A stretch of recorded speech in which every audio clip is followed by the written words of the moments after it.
Well, here they are. Of course, I'm delighted now to introduce a mate of mine. He is a GB News presenter for the Saturday 5, and of course, he is the host of the Alex Armstrong Tonight Show. Ladies and gentlemen, please welcome Alex Armstrong.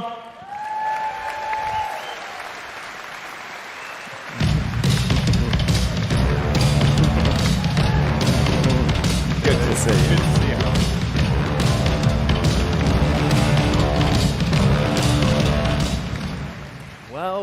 Well. Who would have thought you'd see me and Darren on a panel again, eh? Isn't that fun? It's the Saturday 4, the Friday 4. That's got a better ring to it, hasn't it? Well, it's such a pleasure to be with young councillors today, because you are the future of politics in this country. And I think I've got to start by asking, have all of you watched Adolescence? Oh. Yes. Good, now let's get serious. All young councillors here except Darren Grimes. I don't know how you're passing on this one, but there we go. Right, I'll start with... How rude.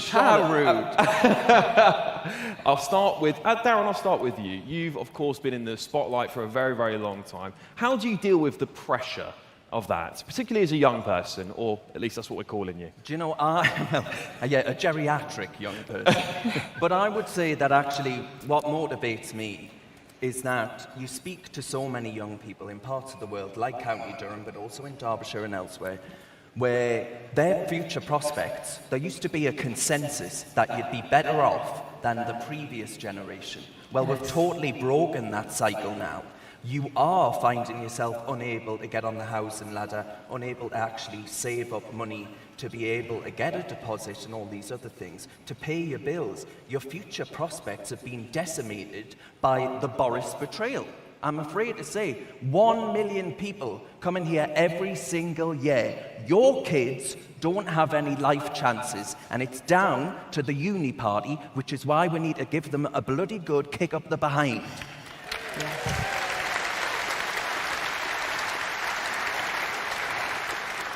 It can be difficult. You know, I'll tell you this. I think there are elements of, I've mentioned this before, Alex, but you'll know as well. The dating pool, when you are a right-wing councillor, can be interesting. Yes, I'm waiting for Channel 4 to call up and put me on the undateables. But we need to do it, so I'm so thankful and so delighted to be standing alongside so many talented young people. Oh, absolutely. We're talking about Annie May. Oh, thank you. Of course, from the Essex area, the whole country's been talking about Essex right now. And of course, you've been speaking a lot about women's safety and young women's safety. Yeah. And of course, you're having a bit of a media spotlight as a result of that too. How are you handling all of that? And she's a Reform FC model, don't forget. That's a good point, yeah. Reform FC model on the stage. Well, you might have seen my face across with the FC football shirts, and that is all Nigel and the team. But I think as a young councillor, it's great to get involved with the community. I am a town councillor for Chipping Ongar, so we really are the local government at the moment. And having just the support of everyone in the town and speaking to the community is really what keeps me going. Hearing from the old and young about their, passion for Ongar, passion for Essex. Unfortunately, we did have the issue with the Bell Hotel and an Epping Forest reformer, completely devastated. But we had that amazing news that was found. So yeah, we can't be more happy with that. Brilliant stuff. Keep up the hard work there in Epping. The whole country's talking about Epping. Would you believe that? Incredible, incredible. And Charlotte, the same question to you. How are you handling the pressure of being a young politician? Well, as a Melbourne and Woodville County Councillor now, representing Derbyshire County Council, I have actually been a follower of Farage since the age of 14. I paid a £2 annual membership and I joined UKIP back in the day at the start of the Brexit campaign. Wow. Wow. And following on from that, I went on to school and had some mock elections actually in 2016 at high school. And I quite proudly got my pen out and crossed UKIP at the time. And my teacher came up to me and he said, "Who's voted UKIP on this table?" And I was quite proud to throw my hand up at the age of 16 and say, I support Nigel Farage, and I've never changed from that. Wow, that is quite ballsy, isn't it? That's quite ballsy. Of course, Darren, there's a lot of skeptics, young skeptics. We've seen polls come out recently, and we've got some new contenders for the youth vote. We've got your party, Jezbollah, I don't know what it's going to be called. I don't know if you guys have got some ideas. How would you sell Reform UK to young people in the country? Well, I used to be able to do that on GB News, Alex, until you stole my show. Can you believe that? Can you believe that?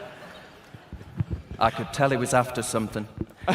But look, I think actually it's quite easy to sell reform to young people because we are the only party dedicated to actually saving Britain from being swallowed up to being some form of international airport. That's what we are. We're not a nation state right now. If you don't have control over your own borders, you're not a nation. It's quite that simple.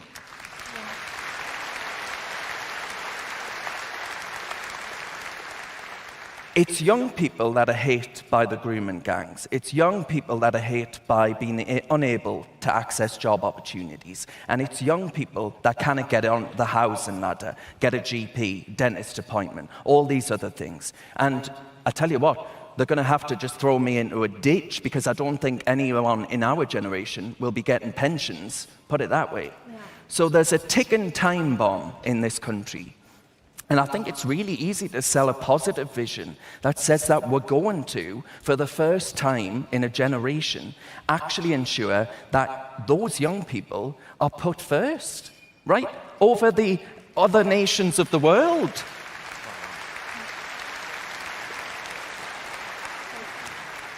Same for you, Annie. Well, I mean, exactly what Darren said. I think the issue nowadays is that we are going into, and we already have, an authoritarian government. And young people do see that as much as the elders do too.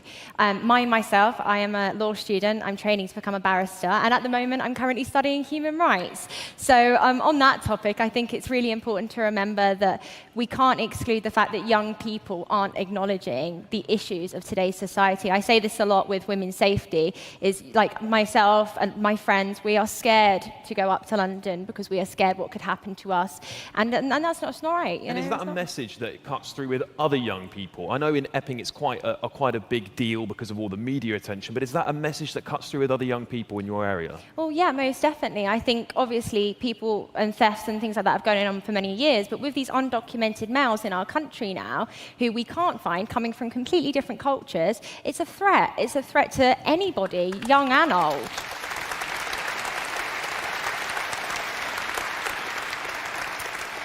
And Charlotte, the same question for you. What is it about Reform UK that should attract young people? I think that Reform UK are the only party with strong core values: family, community, and country. Yeah. I think we have seen for too long the Uni Party take advantage of their power that they have over us. And I think that young people have become disadvantaged with the average age of a first-time buyer now 35. Reform UK also stand to protect the countryside. So we would only build houses on brown belt land first, and surely that is just a common sense policy. Yeah.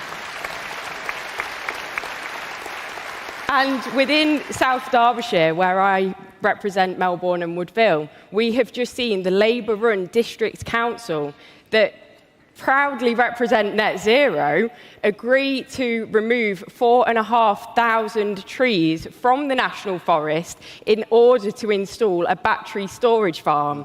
It is madness. So I think Reform UK, not only will we scrap net zero, it will protect the countryside for the next generation, and we will enable more people to be more successful. There we go. Yeah, most definitely. Well, Darren, there's a feeling amongst many people in the country that young people are becoming a bit lawless. They're sort of running wild in our streets and they haven't got any purpose. What is it we should be doing to help young people find that purpose again? Well, we do need to actually instill a bit of discipline in the country again. I think actually all of this talk lately about banning smacking, right? As if you, as a parent, can't make a distinction between beating 7 bells out of your child and being able to discipline them in a responsible way.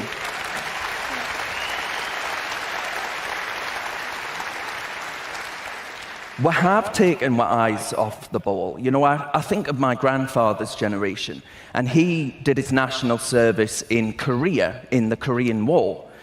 Only time he ever went abroad, and he was so intensely proud to have done it. Those kinds of men who were fighting under the banner of the Union Jack and what that represents, the values of freedom, of democracy, of being safe from tyranny. And now we've totally lost that. People don't want to fight for this country. I think if we had a war tomorrow, no one would. And we need to change that, right? Because we have felt that distinct feeling of betrayal. We vote time and again. Throughout my entire life, we have voted for border controls, for lower migration. Every single politician has turned around and stuck two fingers up at us and done the opposite.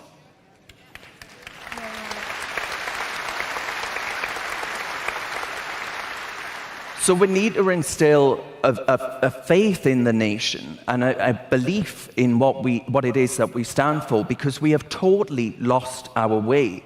And whether or not we need to reopen the conversation about some form of national service, I don't know, Alex.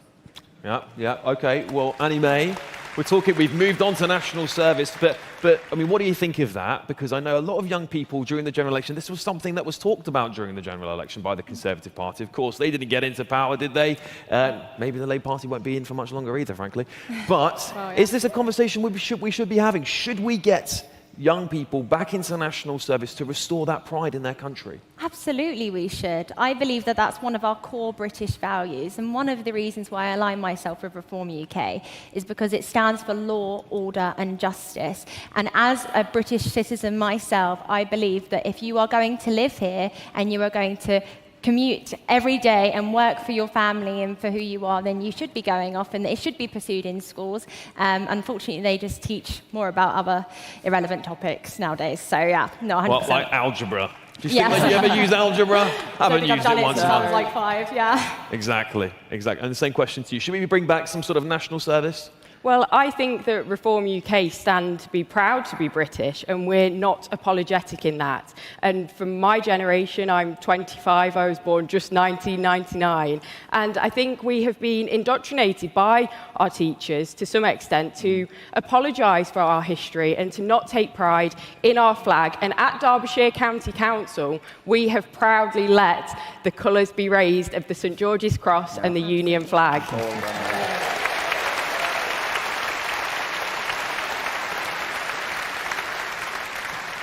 Now, a question lots of you who might be here today will send in to me at GB News is what is going on with this young, woke generation who are taking off huge amounts of time from work for silly things like anxiety. Well, that is one of the number one things we constantly hear. We see survey after survey. In fact, there was one just about a week ago that said 67% of young girls have taken days off school because of anxiety. So I'm going to start backwards this way and start with you, Charlotte. What is it that's happening in to young people in this country where they're getting this sense of anxiety all the time? Is it the woke teachers? Is it social media? And how do we tackle it? I think definitely social media has played a part in that now. Everyone thinks that there has to be a comparison to other peers their age. And I think that, again, Reform UK stands to represent being headstrong and knowing what you stand for. And that's something that I've done throughout my life. Being a supporter since 14, I think that as long as you know your core values of family, community and country, and they are at the forefront of my mind at every decision I make at the council to ensure that I'm sticking to what is important to me. And I think that as long as young people understand what their values are and what are important to them, they should be proud to stand up and celebrate their values. Well, yeah, I mean, obviously Charlotte's just explained that. I believe that, you know, in schools nowadays, it is completely left-wing policies. We've got students who don't even know anything about World War II, but know more about the concept of cryptocurrency, which is both important, don't get me wrong, but I do believe that British values need to be restored in schools. And until Reform UK gets in, I highly doubt that will happen, unfortunately. Okay, Darren. You mentioned algebra there. You're more likely to learn about the sodden alphabet soup, never mind algebra. That new flag. My mother's got epilepsy, and I have to say to her sometimes, look away, mother, look away. That flag, it's enough to cause a seizure. But look, last week I was in Israel, and actually, speaking of my mother, she says, are you quite mad? Are you quite mad? But I was in Israel last week. And I met a load of young people who were serving in the Israeli Defense Force. And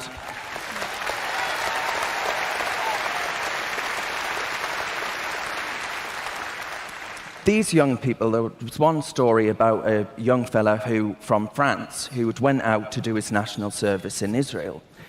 A week after October 7th, he was meant to go back to France. He never made it back. Those boys spoke to me about the love of their nation, the love of their values, the values that Judaism and the values of the Israeli nation actually mean to them. And they're willing to actually put their lives on the line for it. And it was such a beautiful and encouraging sight to see. And my heart breaks for so many of them. But we in this country, instead, tell our kids not that they ought to be proud of their nation, that this nation gave the world democracy, prosperity, security. No. We hear instead that this nation was a unique evil to the world. We hear that this nation ought to be focusing on pronouns instead of a panoply of important modules within the curriculum.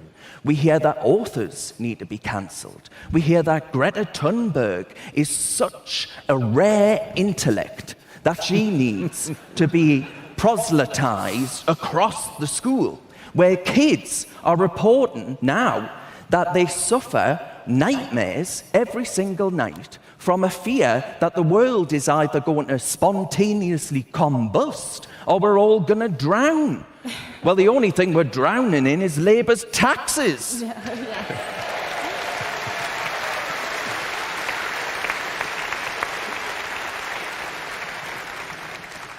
A final question, perhaps, and I'll start again with you, Charlotte. Censorship is something we talk about quite often now, and more so than ever, your generation is living their lives more and more online. What do you think that these new, and I call this the online censorship bill, I don't think anything about it is the online safety, because what is it making safer? Nothing, frankly. Do you think that the online censorship bill is going to have a profound impact on the way that young people can access information? Definitely. I don't think that any information on the internet should be censored. I think we should be able to look at Truth Social and websites like that all that we want and find out those facts and information for ourselves. But I think young people need to sometimes take a step back from social media and go back to some of our grandma hobbies of learning how to grow your own food and make your own preservatives. Wouldn't that be something? Wouldn't that be something, eh? Yeah. Wouldn't that be something? Yeah, I mean, obviously, we have an Article 10 freedom of expression right in the United Kingdom. I believe that our great-grandfathers who fought in World War I and II fought for the freedom of this country, and the fact that we can't even say what's a woman in the House of Parliament is absolutely barbaric. Bonkers. I mean, our Prime Minister. Totally balmy. But no, I believe that censorship is harming our young people from actually speaking out of what they believe in. And that's why, like I said, I am a young person. I'm standing for Reform UK. I stand for women's rights as well. And I believe that we need more people to actually show up. I mean, my colleague, Councillor Jamie McIver, he knocked on my door one day. He said, you know, would you like to join Reform, saying about an election? They took me seriously. They showed me that they incore British values, and that is something that made me and my whole family really relative too. So. And we've seen so much snobbery aimed at the young people elected in this party. I think I've seen that from the media more so than any other party. But Yes. Same question to you, Dan. Oh yeah, we're thick and uneducated. Well, I don't need a degree in gender studies, do I, to be an intellect. But look, very, very briefly, and actually empowering Ofcom to be able to censor speech online. They've already censored me speech on GB News, and now they're given the tools by the stupid Tories and emboldened by the Labour Party, well, it's reckless in the extreme. And that's why the Boris betrayal should never, ever be forgotten or forgiven. One-word answer, because I've got 10 seconds. Given the news about a senior cabinet member today, should we teach young people more about their taxes? Yes or no, Charlotte? Absolutely, we should. Absolutely. Pierre can do it himself. Fantastic. Thank you all so much for having me today. Come and watch my show tomorrow. Alex Armstrong tonight, 9 p.m. Darren Grimes, Annie May, Charlotte Hill. Thank you all so much. And please give a lot of support to your young politicians of the future. Oh, thank you. Thank you.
Be a new Welsh government in the Bay next May, a reform government.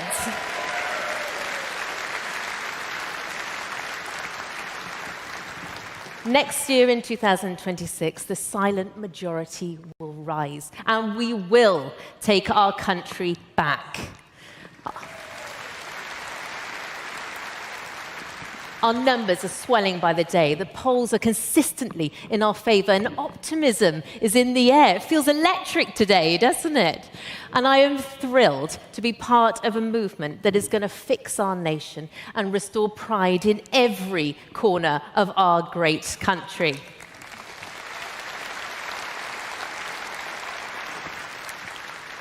In 2023, Keir Starmer famously spoke of Wales as being his blueprint for what Labour could do in the United Kingdom.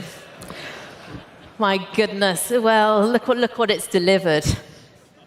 After just 1 year of his train wreck of a government, we are seeing swathes of unvetted men entering our country and being rewarded for it.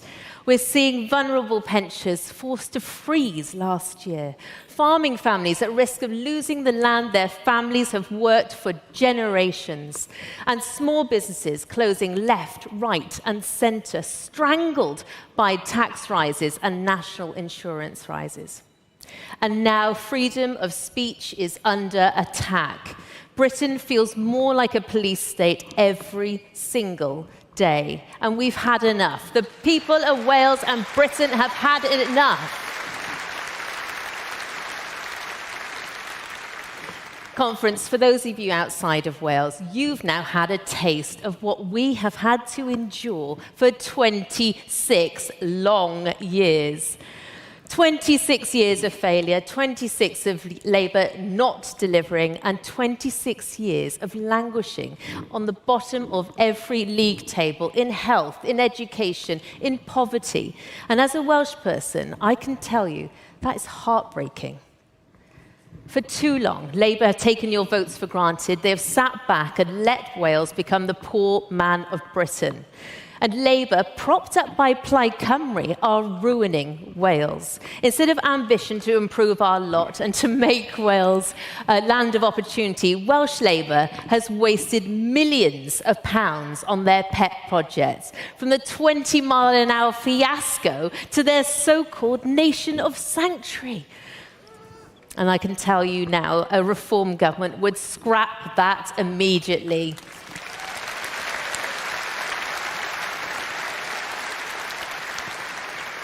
Every time that Labour want to squander your money, Plaid Cymru stand by their side and cheer them on. Both have failed Wales. But conference, friends, the tide is turning. Wales has had enough. To the BBC, media, and Luned and her ilk, today we're sending a strong message. Reform is here to stay. We are ready to take the reins, and your time is up.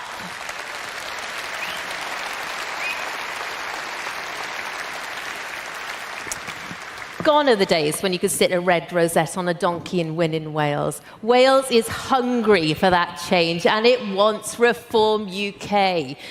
8 months from now, we will deliver that change and start delivering the reform that people of Wales so desperately want and need. Reform's priorities are the people's priorities. But we will need all feet on the ground to campaign hard to show that we are serious and that we are ready for government. We will have policies made in Wales for Wales, and I'm excited to show some of them with you soon. Reform will put Welsh families and veterans first in the queue for housing, first in the queue for support, not illegal immigrants.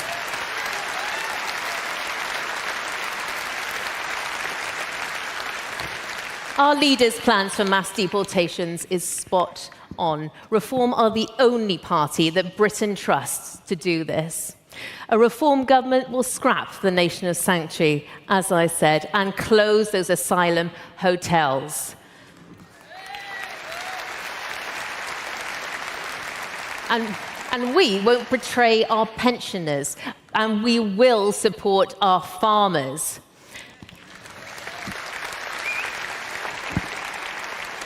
Now, let me speak from the heart. I'm a farmer's daughter. I grew up knowing the value of hard work, of caring for land, for animals, and I know the hard work it takes to put food on the table. And I will not stand by and watch Labour wreck our farms and rural communities any longer.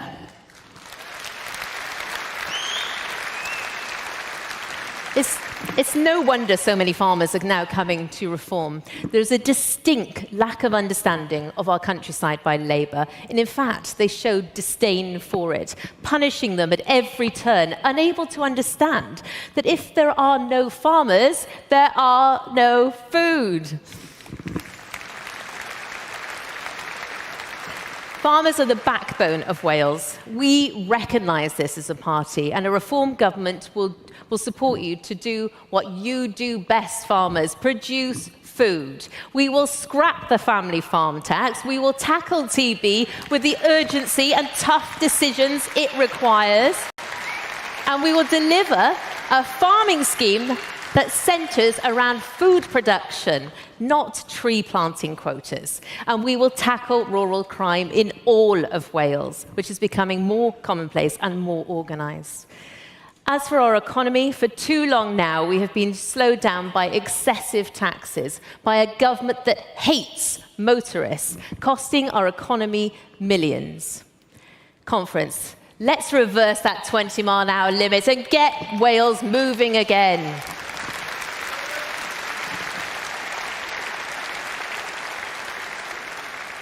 Let's attract the inward investment, the jobs, the tourism that we so desperately need. Let's build that M4 relief road. Conference, let's make the Welsh dragon roar once more. And unlike Labour, this isn't just about South Wales. We will support those from North, East, West Wales every step of the way, from Bangor to Wrexham, from Aberystwyth to Monmouthshire. We've got your back. We will invest in that infrastructure, public services and facilities right across Wales. For too long, too many corners of our nation have been forgotten. We will end that postcode lottery. It shouldn't matter where you live in Wales. You should enjoy the same care and opportunities and facilities as everyone else. I'm sure there are people from Wales clapping right there. We will ensure we will host world-class sporting events, inspire the next generation, and put Wales on the map for positive reasons, showcasing all that our beautiful country has to offer, and bringing with it not only pride in our sports teams, but an investment and opportunity to every community across Wales, as well as, of course, the enormous preventative health benefits that would bring. And let me be clear, a reform government in Wales will cut waste to enable us to do this, and what a lot of waste there is. We will certainly not be spending £5 million planting trees in Uganda, whilst homelessness is at a record high on our Welsh streets. We will not be spending £10 million on foreign offices, whilst children with disabilities and additional learning needs are not getting the support in our classrooms that they need. Education is the key that will unlock a better life for all our young people, and we should be actively preparing our workforces of the future for the future. Let's learn the lessons from English success in the classroom rather than splash millions of pounds trying to do things differently just for the sake of it because of some backward separatist attitude.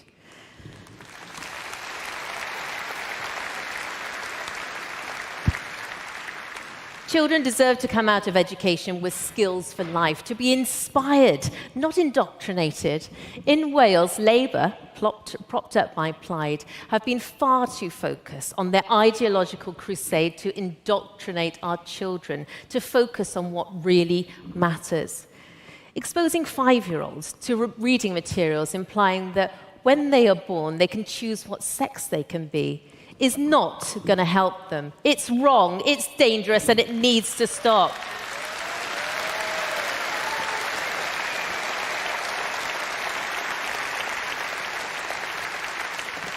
Let our children be children, and we will protect women and girls' rights, protect women's spaces, protect women's sport. End of story.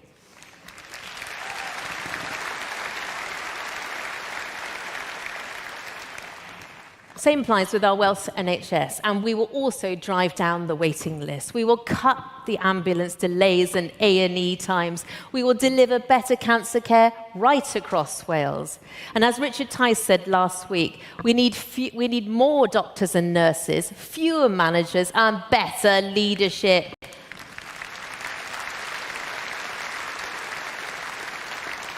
We will start the most ambitious plan of GP surgery building since Anira and Bevan built the NHS, so every family can access the healthcare that they need. We will build an NHS once again that the people of Wales can be proud of. And lastly, thank you. And lastly, much to the dismay of the Tories, let me make this absolutely clear. We are against 36 more politicians in the Senedd. It's all about priorities, and Labour and Plaid are all wrong. We need to try and make the Senedd work for the people of Wales. But if it doesn't, we need to question whether the Senedd is really adding value to Wales.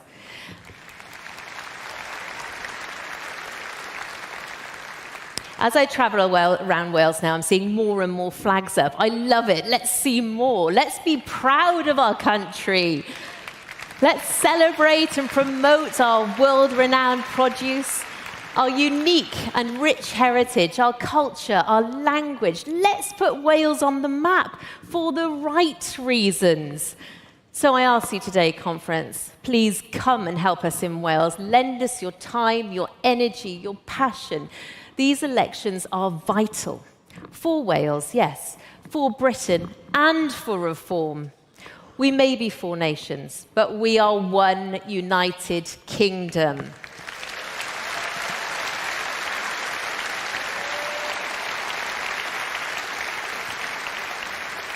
Britain is crying out for Nigel Farage as First Minister, and Wales too needs and deserves a reform government next May. And together, we can deliver that. Diolch.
To me, from my former party leaving, was abuse. But that just shows that they're rattled. They feel threatened, and so they should. They didn't stop the boats, and they haven't rolled back on net zero. Now, we have a real chance of making a breakthrough in Wales and in Scotland, and the impact of that will be felt throughout the UK.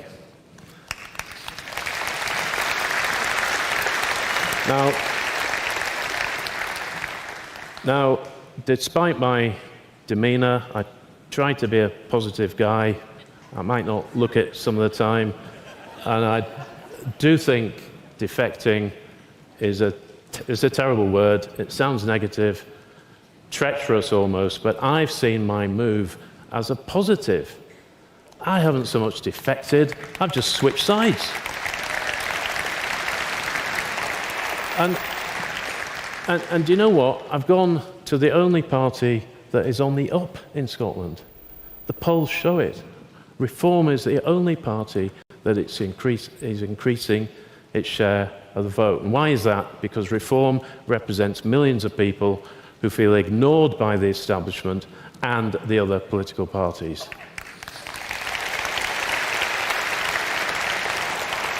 The voters who turned out in droves to support our excellent candidate Ross Lambie in the Hamilton by-election did so because they're fed up. Now, Ross, are you here? Stand up, Ross. There he is.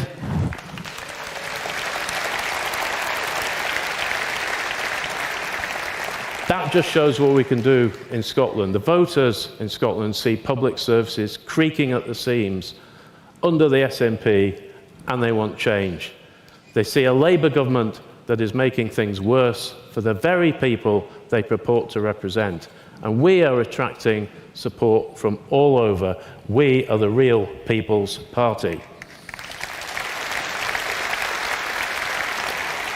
Now, I represented the Scottish Conservatives for 10 years as a councillor, and since 2016 as an MSP. It's been a privilege and an honour, and just as it's a privilege and an honour to now represent Reform. Next year's election presents us with a huge opportunity to shake things up in Scotland and Wales. Let me tell you a bit about Scotland. I was born there in Aberdeen. Scotland is a great place to live, but things are going wrong, and unfortunately, the normal rules of politics don't apply in Scotland. Usually, if a government fails, they get voted out. Not so in Scotland, where the SNP will have been in power next year for 19 years and have created a culture of failure which is accepted. But it's not acceptable, and we must fight to change it. It's not acceptable that we have record NHS waiting times. A&E performance hit historic lows, with only 61.2% of patients seen within the 12-week outpatient target as of March this year. Over 5,000 patients waited for more than 2 years for treatment. 2 years, can you imagine that? In some hospitals, patients wait over 12 hours to be seen, staff shortages are chronic, morale is low, and the maintenance backlog has ballooned to over £1 billion. It is not acceptable that so many people struggle to get a GP appointment, but it's not surprising as the estimated number of whole-time equivalent GPs has fallen. Proposals to support GPs with more nurses and other specialists have moved more slowly than planned, and people report finding it more difficult to access care. Promises of an app, which is available to some patients in England, have not materialised because, of course, the SNP think they can make a better app. They just haven't got around to it, and it won't be better. Cancer treatment times have been missed year after year. The 62-day standard for beginning treatment after diagnosis is routinely breached. In a country with world-class medical talent, this is a failure of leadership. It's no wonder that health is the #1 concern for people. It's also not acceptable that we have a mental health crisis for young people, with thousands on the waiting list for treatment. Behind every statistic is a story of suffering, of lives put on hold, of families left in limbo. It's not acceptable that the poverty-related attainment gap in education has widened, despite closing it being Nicola Sturgeon's guiding mission. That probably explains it. Scotland once prided itself on a world-class education system. Today, international rankings show a steady fall in literacy and numeracy. Teachers are overworked, under-resourced, and increasingly disillusioned. The rhetoric is progressive from the SNP, the outcomes are regressive. Nor is it acceptable that we still have the worst drug death rate in Europe and have had for 7 years in a row. Deaths last year hit an astonishing 1,017. Imagine that. It's appalling. And it's not acceptable that our SNP-run ferry service, the equivalent of buses for islanders, is in such a mess, with 2 ferries being built at the SNP-run yard, years late, massively over budget, and with only one of them delivered, and the future of the yard uncertain at best. The duty of any government is to make life better for its people, especially the worst off. Now, I've tried not to hit you with too many statistics, because statistics are not much help if you're one of the 10,360 children in Scotland who are living in temporary accommodation. That's the highest number on record, and it reflects a 149% increase since 2014. A couple of more stats there, but they're important. Let me talk to you about that for a minute, because we have a nationally declared housing emergency in Scotland. A report titled In Their Own Words captured the lived experiences of these children, and it revealed unsafe environments with children reported witnessing violence, including stabbings near their temporary homes, health impacts where poor conditions led to hospitalisation and severe weight loss in vulnerable children, and educational disruption with long commutes to school and noisy living spaces causing exhaustion and poor school performance. Shelter Scotland described the situation as a national shame, arguing that temporary accommodation should be a stepping stone out of crisis, not a new crisis in itself. This week, the Housing Secretary's response to the housing emergency was, thankfully, to agree with me on bringing in AWAB's law in Scotland to tackle damp and mould in rented homes, and also agree with me on what should be exempt from ruinous SNP rent controls. What about crime? The most recent stats available show overall crime is up on the year before. The number of rapes and attempted rapes in Scotland rose by 15% last year. Since 2021, the number of attack reports has increased by 21%. The total number of sexual offences grew by 5% in the most recent year. Domestic abuse reports were up 26%, and shoplifting up 17%. Police are overstretched, cop shops are crumbling. It's a thin blue line in Scotland. I hope I haven't depressed you too much, because you know, I do often get accused of looking glum, but most of you can cheer up, because for all this progress under the SNP, we, not you, get to pay the highest taxes in the UK. Brilliant, isn't it?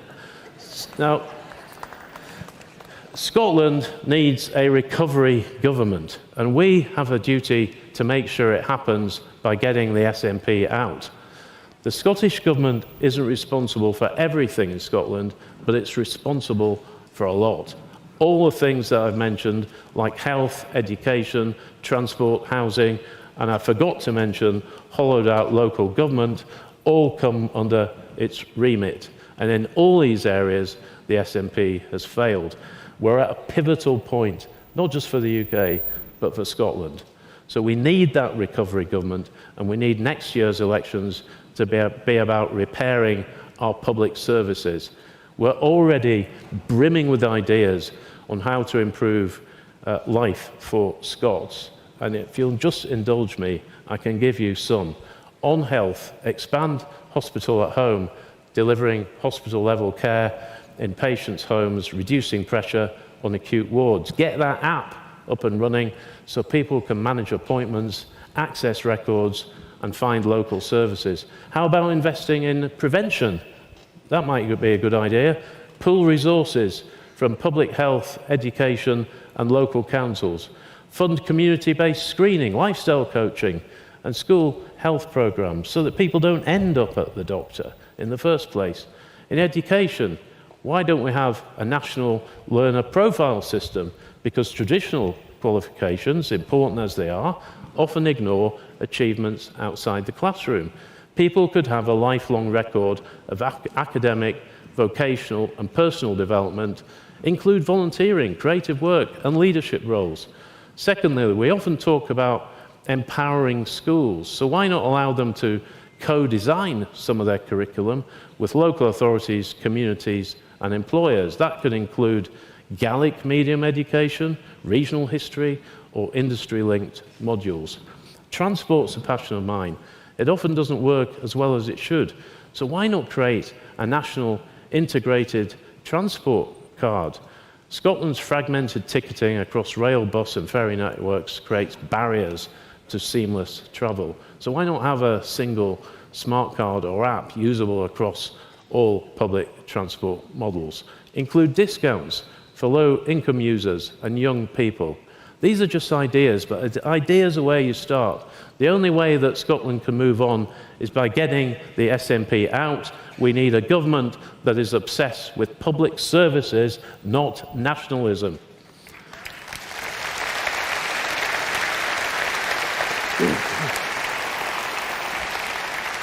A government that wants to serve the people and not themselves. Scotland deserves... We deserve a government that listens, learns and leads, a government that puts people before party, a government that treats public services not as political props, but as sacred trusts. The time for excuses is over. The time for change is now. It's time for real reform. Thank you.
No, you idiot. This way. Look left. I can't see you. You carry on.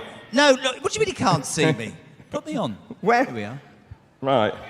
Over Where? here. Over here. Oh, there you are. I see you at the back. You need to stand up. I am standing up. Oh. Did you have a nice lunch? Because I spent 48 minutes sitting on a bus running around. I had a cold sausage and a potato.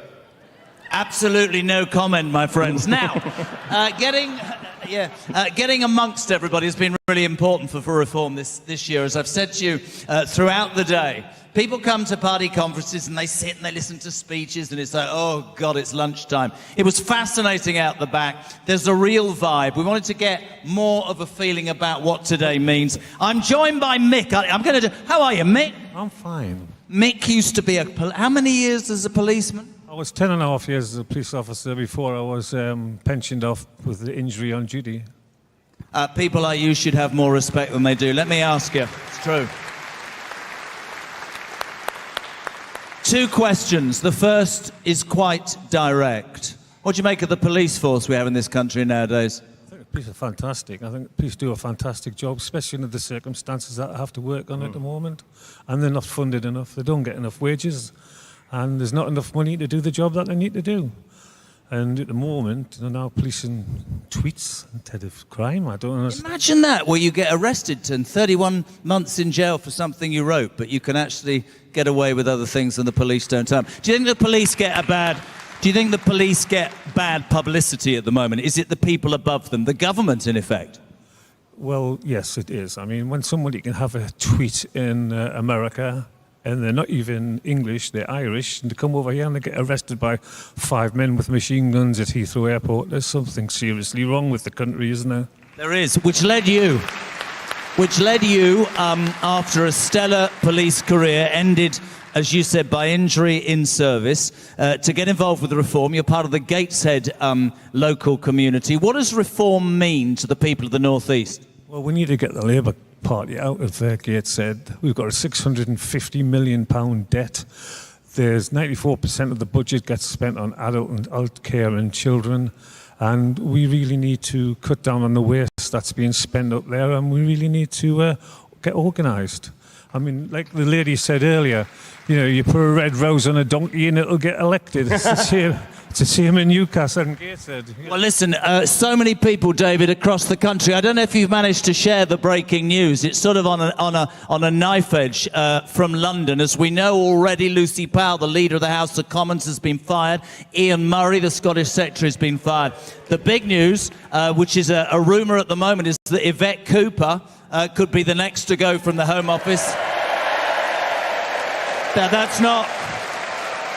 Now, hold on. That is not confirmed at the moment, but I can tell you that they're talking about it. And watch this for a cheer. There's also a rumour, my friends, that Bridget Phillipson could be toast. So, the chairman will now take the reins, having had his sausage for lunch. Ta-ra from us! Thank you very much indeed, JK. Of course, unconfirmed rumours there. We'll bring you the latest as and when we get it. What I can tell you, ladies and gentlemen, this government is in free fall. They are very frightened about the rise of Reform UK, and I'm telling you, a general election cannot come soon enough.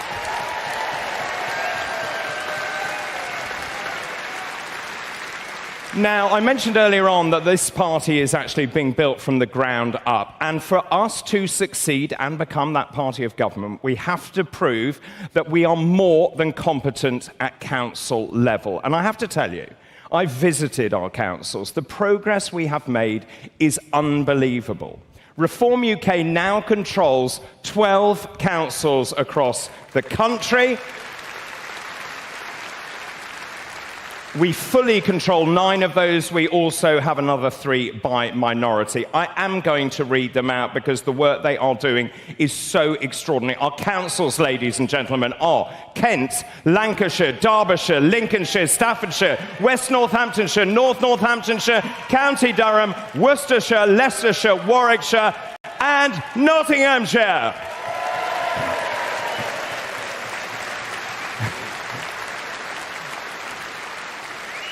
And these are what I like to call turquoise territories. Well, that brings me nicely to introduce our next session. It's called Cleaning Up Our Councils. I'm delighted to welcome our Director of Local Government, Councillor Jamie McIver.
it.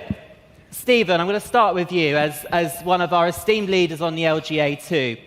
Lancashire County Council, tell me something you've done, because I think I might be right in saying the previous lot did nothing. You're right, Jamie. They were passive.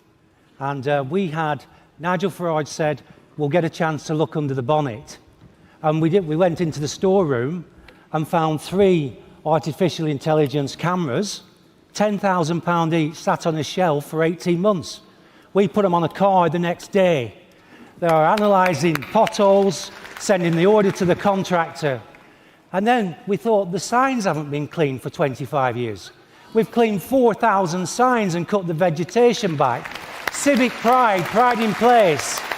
So yesterday we agreed that we would clean every war memorial before Armistice Day in November this year.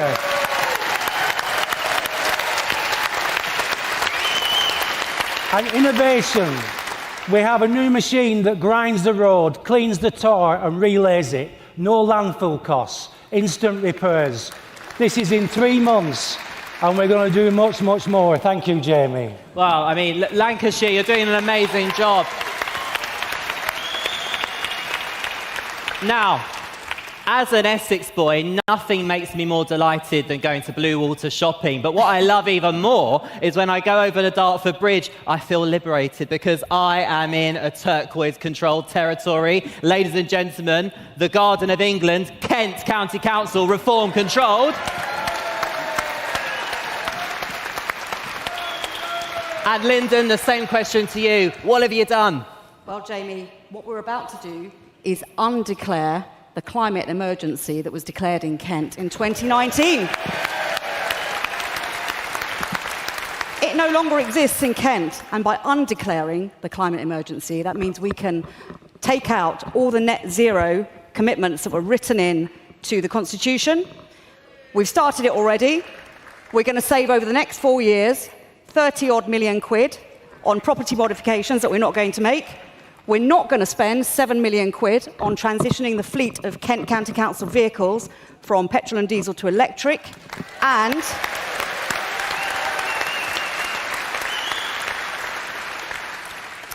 we're not moving home. There was a plan in place for us to leave County Hall, which has historically been the home of Kent County Council for goodness knows how many years, and move across the road and refurbish another building. Why should we do that with LGR coming down the road? We might not exist in 2 years' time. What a waste of money that would have been. So I've scrapped that too. Well, it sounds like...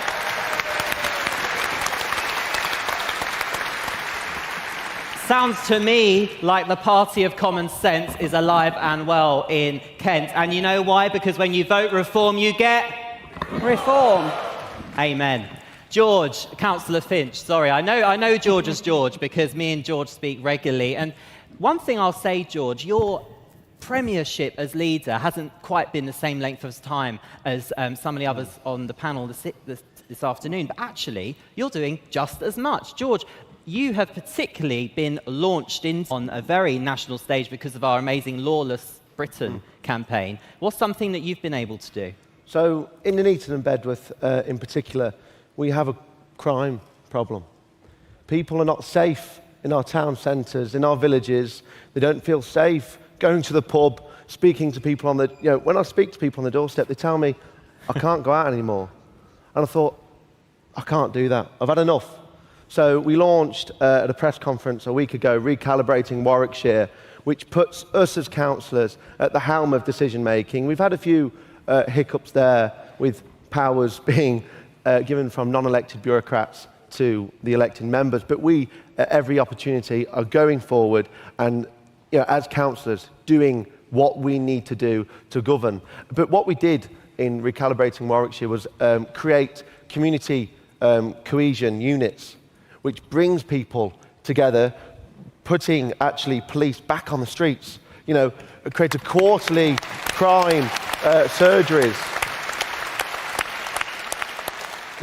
The Conservatives had an agenda of net zero, and they wanted, if they won, they were going to allocate £17 million on making a building, Old Shire Hall, which is an old county hall. They wanted to spend £17 million on making that net zero. Why didn't we put that? Why didn't they allocate or prioritise that on crime, Why don't they prioritise that on send children? That's the problem with local government, is their priorities are wrong.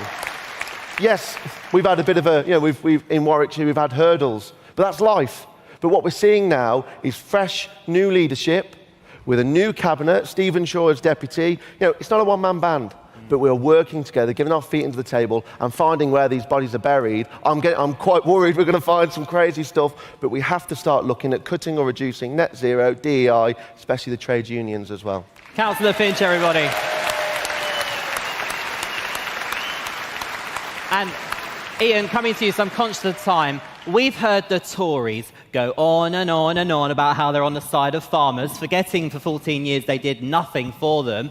But literally within weeks of being leader of Staffordshire County Council, farmers are a priority. Absolutely. In the 3 months period, I mean, it seems such a long time now, doesn't it, 3 months, but crikey me, we've done so many things, but the biggest one, I think, and I'm most proud of, is the fact the Tories used to bang on about the fact they looked after farms and how good they are for the environment and everything else. We had over 90 county farms. They sold them off in large quantities, leaving us with 63.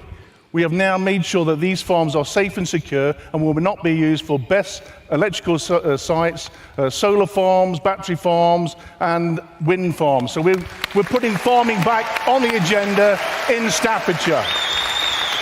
And it makes a lot of sense, doesn't it, that the county in the middle of England is going to put its farmers first. We are the beating heart of England. I think there's a few other people that might say that it was them, but let's just say it's the Midlands, although we all know the only way is Essex. But more importantly, what I really want us to be able to share is how the sheer incompetence of the previous administrations and how we've seen the Labour government get in power and spend all their time moaning about the previous government. And don't get me wrong, they deserve to say a few words on it. But let's be real. What we are doing, Stephen, is we're not going on about what they've not done and how much of a mess they've left us in. We're just getting on and delivering. Jamie, the previous administrations have been passive, and the officers in Lancashire at least have found this as a breath of fresh air. We're doing stuff that is needed doing for 20 years to make the councils more efficient, more focused, and we ask ourselves every day this question: does it improve the lives of residents? And if it doesn't, why are we doing it? And I think that's the key. And that is what people voted for. Now, Lyndon, one of the things that made me very happy when I came and met you on our Doge trip, just straight after you'd become leader, was I saw County Hall. There was a St George's Red Cross and a Union flag and the flag of Kent as a county. Lyndon, civic pride, being proud of our country, that's at the heart of everything we're doing at Reform, isn't it? It really is. And when I took over, I walked into the council chamber and I saw the flag of Ukraine right there in the council chamber, and the flag of Kent was outside the door of the council chamber. And immediately I thought, we've got to switch this around.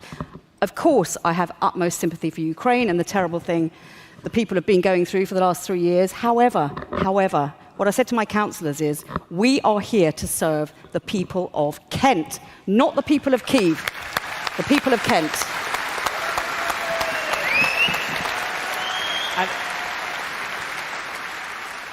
Ian, coming to you, I know that you've got one of the most beautiful county halls, gorgeous historic building, makes you proud to be British when you see it, that Victorian era. But unfortunately, there's a bit of a thing at the moment where we're going to be carving up historic counties into these awful meaningless units. In terms of, we talk about pride of country, but there is such a thing as pride of county, isn't there? There is indeed, and everybody here is very proud of the county that they come from. If you go to Staffordshire and you go into the county buildings, we have this fabulous 1895 Victorian building. It's not just bricks and mortar, it is the heart and the essence of the county. It represents local people and a local community. And to see things like this being potentially destroyed by this government, I think is an horrendous crime. And I think one thing, amen, by the way. Now, something that concerns me, George, it concerns, I think, everyone in this panel, everybody in this room, is, of course, illegal migration to this country, the pressure on our population. What we don't hear enough is about how local government is actually having to, in some cases, foot the bill, but often just simply facilitate enormous pressure, which is, frankly, a distraction from our own people. So when we look at things like SEN, adult social care, are you seeing, George, the impact that the added pressures on our counties and, frankly, a lack of support from the government to deal with any of this? Yeah, Jamie, it is simple. Unfortunately, Warwickshire County Council is in a SEN deficit of £87 million. We spend £48 million a year on home-to-school transport. Next year, that fee of SEN provision goes up to £147 million. I predict in a few years' time that councils will be knocking on, well, it might be Reform's door, given what's just happened today. But my point goes is the governments are not helping local governments. We need more money. County councils should not be footing the bill for the SEND provision. And this is the problem, it's their priorities. They are not listening to the people on the ground that are crying out for homeschool transport, children with SEND needs, educational healthcare plans. They need that support. And yes, it is increasing demand, and we do need to look at what's going on there. But what we're seeing is that national government are doing nothing. They are saying, let local government deal with it. They're going to get turned into unitary councils anyway. We'll give them a bit of a payout, see what happens. But it's not good enough, and this is why in September we have to wait for the reforms that are going through for the education and SEN reforms, for them to give us the tools to actually make the Warwickshire better and other councils better, because as the portfolio holder for children and families, I see it. The children need that support. And I think that's the problem, isn't it? Local government has just been the dumping ground for anything the government doesn't want to do. That's one thing a reform government won't do, because that has got to be one of the most unpatriotic things to do, is to dump major, major things on local government without the resources to deal with it. Stephen, coming to you, I think that fits nicely with a bit of our LGA work. Well, I think what happens in Westminster is it creates obligations on local government, and it doesn't give local government the funding. And we're having to run ever faster and faster for some policies that just don't make sense. And one policy that doesn't make sense is houses of multiple occupation. We have over 3,500 people through a government contract who've been brought into Lancashire. And that means that normal folk are moved out. The first email I had was a nurse with 4 school-aged children, a single mum, contributing, was given an eviction notice. We are seeing this everywhere. So what's happening is British folk are fed up of being at the back of the queue, and we need a reform government to fix that problem. You're absolutely right. And it won't be the first time you hear this. This government is not on the side of the British people, but if you live in a reform-controlled county and are unitaries, you know that the British people, the county residents, are always going to be the people we're thinking about when we're making these decisions. Now, thank you to our amazing panel. The message I want to leave with you all is very straightforward. We have got some of the most skilled, talented people in our local government family. They are working round the clock. And I can assure you that as we prepare to put Nigel Farage into 10 Downing Street with a reform government, it will be because we will be shouting and screaming about the achievements of the administrations in our councils. Please give them a big round of applause.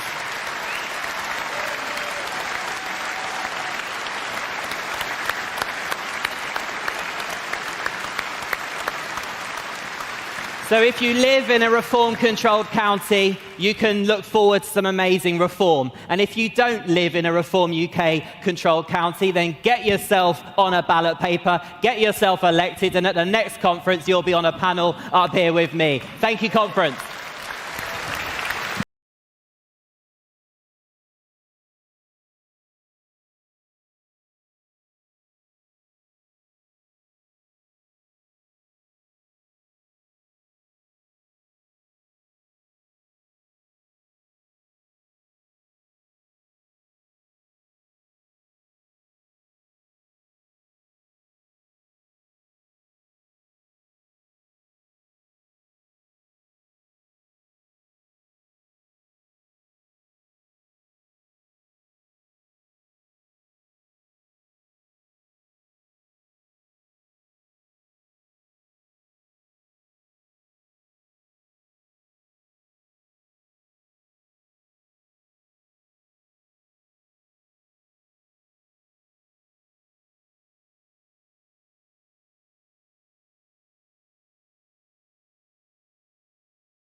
get 27%.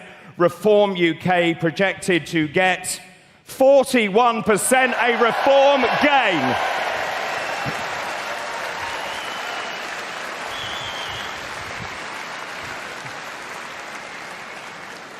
What a day of amazing and very fast-moving news. Well, last week, we announced one of our biggest policy platforms. It's called Operation Restoring Justice, and it details how Reform UK will tackle illegal immigration in this country once and for all.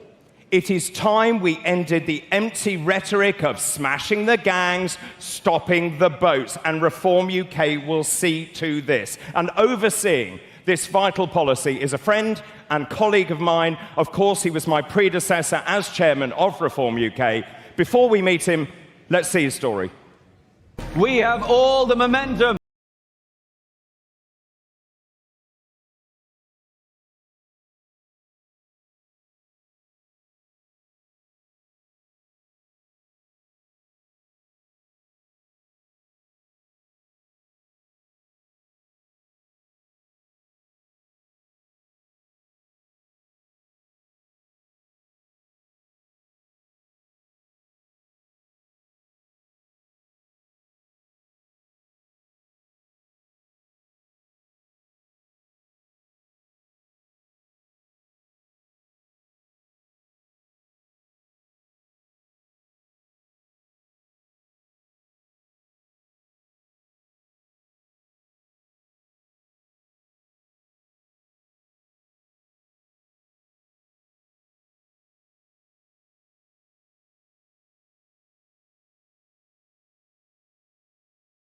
Please welcome to the stage Reform UK board member and head of Doge, Zia Youssef.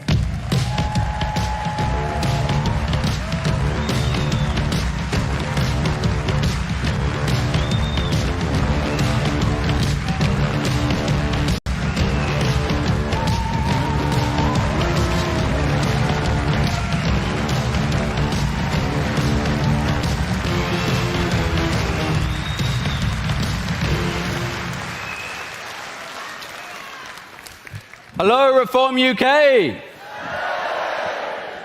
It's so good to be back in Birmingham. And what a year it has been. Just look at what we've achieved together.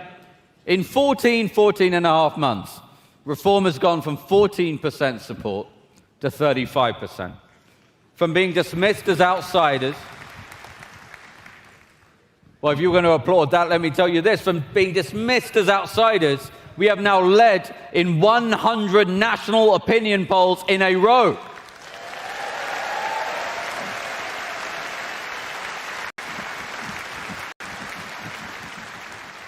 We've gone from no branches in the country to almost 500.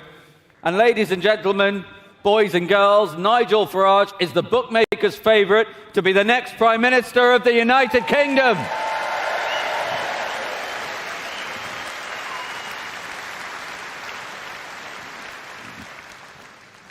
You know, on May the 1st, we delivered what can only be described as the most historic set of local election results in our lifetimes. Across English towns, villages, and cities, Reform surged. The century-long stranglehold of the two old parties in British politics was decisively broken. And suddenly, there was hope again for our country. And let me tell you, this is just the beginning. Because we're on the brink of drawing to a close, a tragic era in this country's history. An era in which British people have been made second-class citizens in their own country.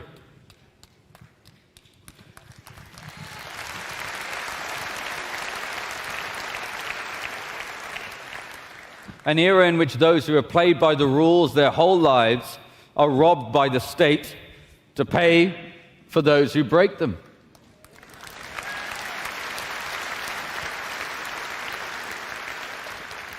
An era in which a single mum works 2 jobs and struggles to find the money for rent, yet an illegal migrant who arrives on our beaches uninvited is put up in the house next door at her expense.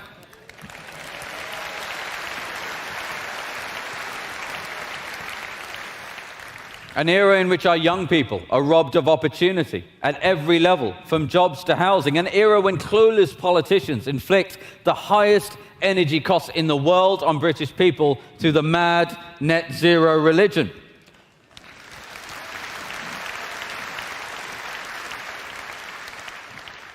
An era in which those who set their alarm clocks and strive are squeezed, crushed, and demoralized. Well, that era will shortly come to a close. The era of British decline will soon be at an end. Thanks to your hard work, soon we will see Nigel Farage take to the podium at number 10 Downing Street, and he will usher in a new era of prosperity for the United Kingdom.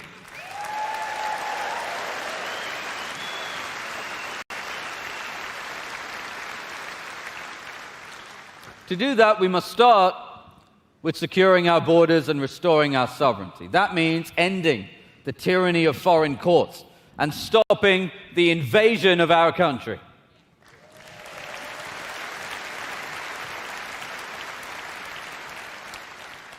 Things have become intolerable. The fact that the UK has still not even left the ECHR is to the eternal shame of the political class.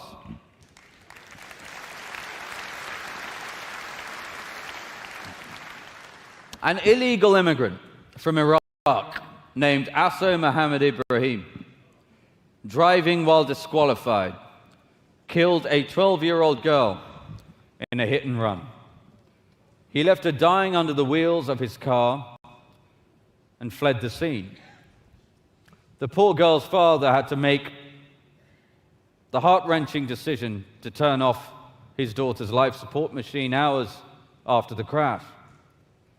And yet the most senior judges at the Immigration and Asylum Tribunal prevented her killer from being deported, citing Article 8 of the ECHR. Her grief-stricken father gave a statement to the BBC, and I want to read it to you. You work hard, play by the rules, pay your taxes, and this is how you get treated. What does that say about politicians, our leaders, and the legal system?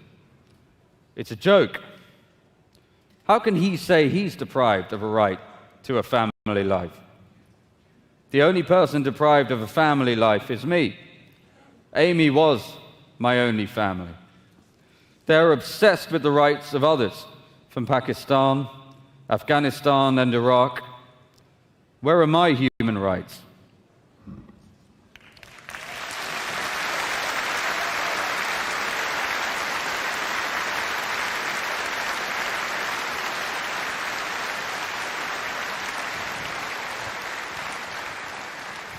And do you know when that was?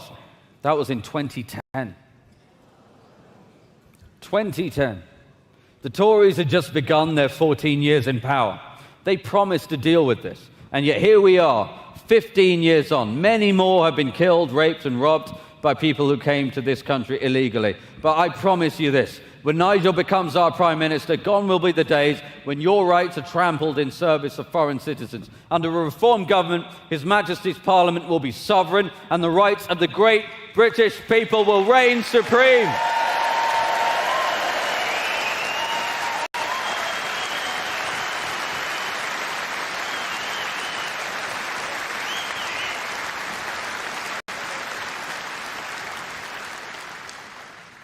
For decades now, successive Tory and Labour governments have promised, right? They promised to get tough on illegal immigration. And yet, year after year, tens of thousands of fighting-age males have arrived on our beaches. We know the United Kingdom is being invaded. In fact, more people have arrived on our beaches illegally over the last 8 years than stormed the beaches of Normandy on D-Day. And they have been rewarded for this by a treacherous political class that puts them up in hotels at the British taxpayers' expense. They're given free meals, free healthcare, free TV licenses, and even free trips to the safari park and to the cinema. Even those who commit heinous crimes are routinely defended by so-called human rights lawyers who succeed in preventing even convicted rapist illegal migrants from being deported from this country. All thanks to a legal system that prioritizes the rights of foreign citizens over our own. Well, the patience of the British people is now exhausted.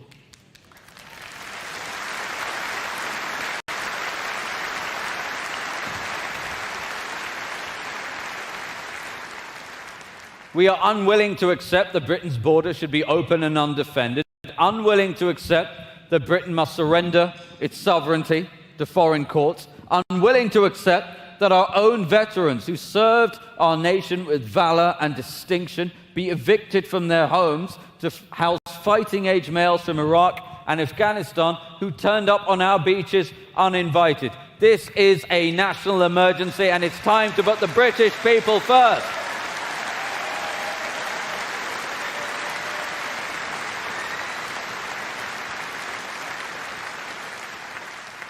And that is why, upon winning the next election, a Reform government will launch a 5-year emergency program to track down, detain, and deport all illegal migrants in the United Kingdom.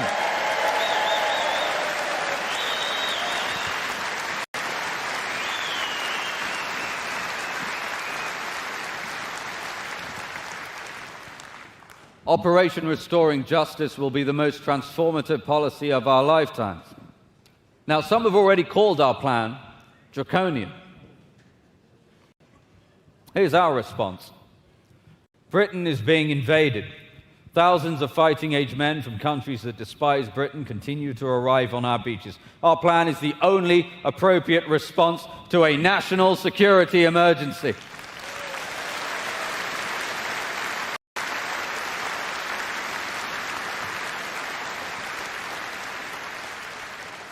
It will also immediately stop the boats from coming, because it's going to send a clear message that being in our country illegally now has an ironclad consequence. Immediate removal. Deportation is the ultimate deterrent.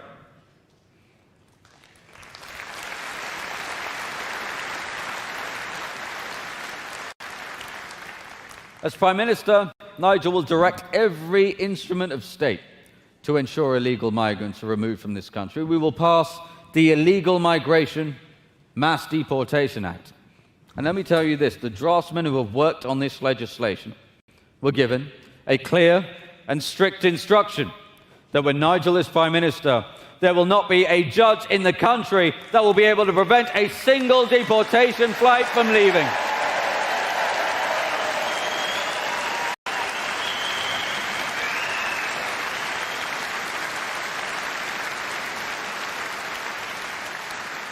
We will leave the ECHR and repeal the Human Rights Act, replacing it with the British Bill of Rights.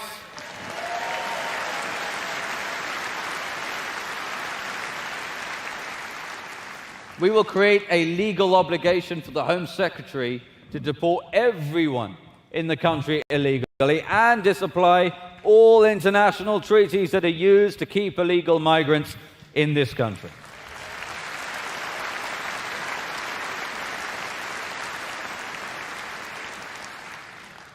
We will grant sweeping powers for the Home Secretary to detain illegal migrants, and we will pass a law that makes clear that if you come to this country illegally, you will never be granted asylum. End of story.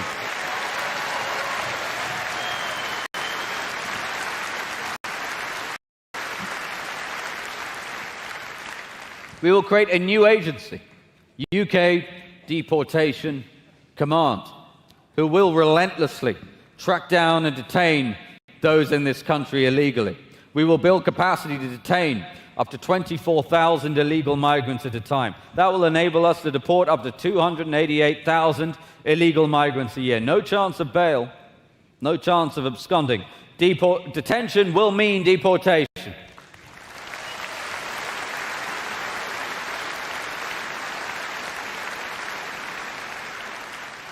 We will embark on the most audacious charter flight operation since World War II, ramping deportation flights to 5 departures every day. And to guarantee success, His Majesty's Royal Air Force will keep a Voyager aircraft on standby as a hot spare. So even if a plane has mechanical issues, flights will not be stopped.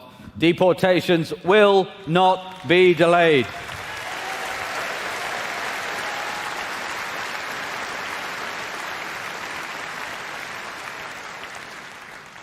And beyond our shores, our Foreign Office will act with the urgency of a nation that's determined. Return agreements will be secured. Countries of origin will take back their nationals. We will offer financial incentives. But where the carrot fails, we will use our leverage.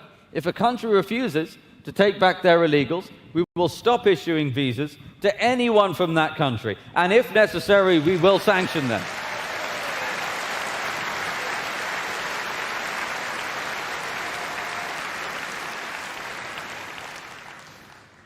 So I think everyone in this room, we have a message today for those in this country illegally. Enjoy those perks while they last, because when Nigel's Prime Minister, UK Deportation Command will find you, they will detain you, and they will deport you.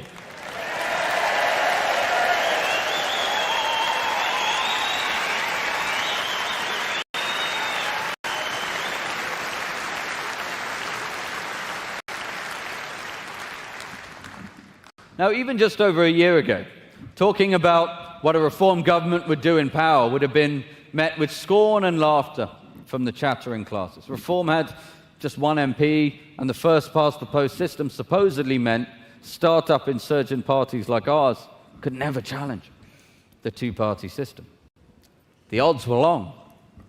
But thankfully, we have a leader who kind of specializes in beating long odds. He beat the odds in surviving a plane crash. He beat the odds with Brexit. He beat the odds with the banks.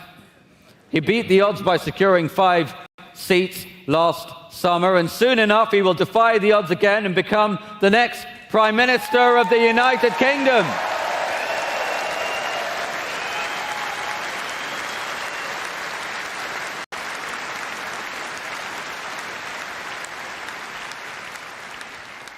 Now, some will say all this can't be done. They said the same when Britain stood alone in 1940, when we stared down tyranny and defended the free world. They said the same when our sailors ruled the oceans, when our inventors sparked revolutions in science and industry, and when our explorers mapped the globe. They said the same when this island of ours raised its flag on every continent and gave birth to the greatest commonwealth of free nations the world has ever known.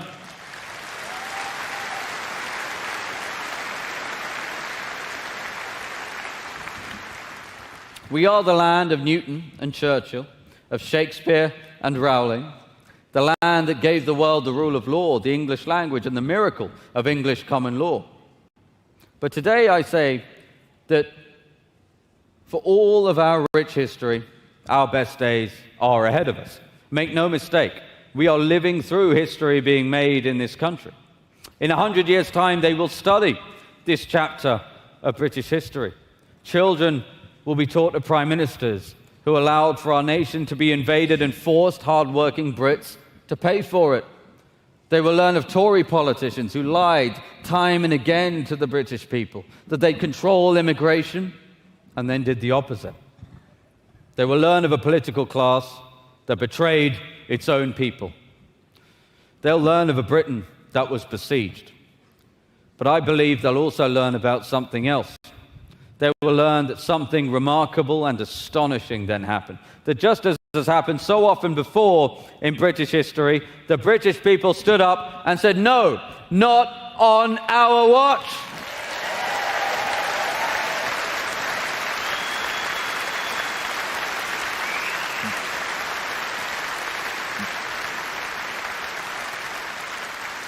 I see a Britain in the future which has secure borders. I see a poised, powerful Britain which celebrates its history and looks forward to the confidence in its future. And I see a Britain that defends its values and cherishes its culture. I see a Britain which rewards hard work and takes the knee to nobody.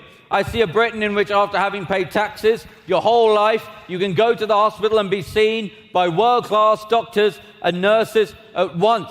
I see a Britain in which our young people can not only afford to move out of their parents' house, but one day they will be able to buy a home of their own. I see a Britain which puts British people first.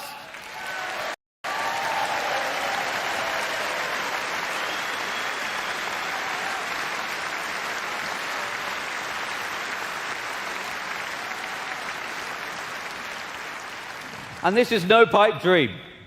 This is now truly on the cards. Just look around you. So, British people, young, old, I say this: it's time for us to stand up and write the next chapter in our great country's story. It's time to put the needs, the hopes, the dreams of British people first. It is time for reform. Thank you very much, ladies and gentlemen.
As a difference in the last 12 months? Well, as a young, I'm relatively young. I'm only 31, and as I've All right. And as I've got older, I've become more and more ingrained within politics. You know, from owning a mortgage and having a family and having to pay taxes, and it becomes more and more foundational, doesn't it, to your existence within the country. And I've never been so energised as I have to be part of reform as I am now. I'm absolutely. To be entirely frank with everyone, you know, we've got numerous parties from Tories to Labour and so forth, and all of them are meandering around in an area that no one here wants anything to do with, and Reform to me are the only party which give me that direction. I think you speak for many people in the room. Thank you, my friend. And Keith, let's go down here, because these are the, David, these are the posh seats, aren't they? I'm slightly worried about this man, white-haired man, flying your flag, sir. What's your name? Doesn't know his name. Robert. How are you, Robert? Where are you from? Wonderful. I'm from Perth, Western Australia. Yay! Have you, you got a sense of humour, haven't you? So having been deported years ago for criminal activity, you've decided to come home. Escaped. You've escaped. I love the fact that a man from Western Australia is flying the British flag, because so much has been written and said in the last few weeks. What's your view on that? Well, the thing is, I'm 85 years of age. God, you look good. Yeah. I left England in 1970, so that's 55 years ago. And he can add up. I'm still working too. I can't wait to get this bastard out.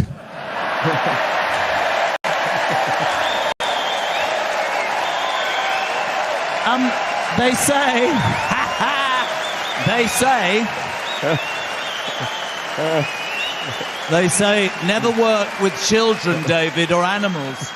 But an 85-year-old man that describes Sir Keir Starmer as, what did you say? I can't repeat it.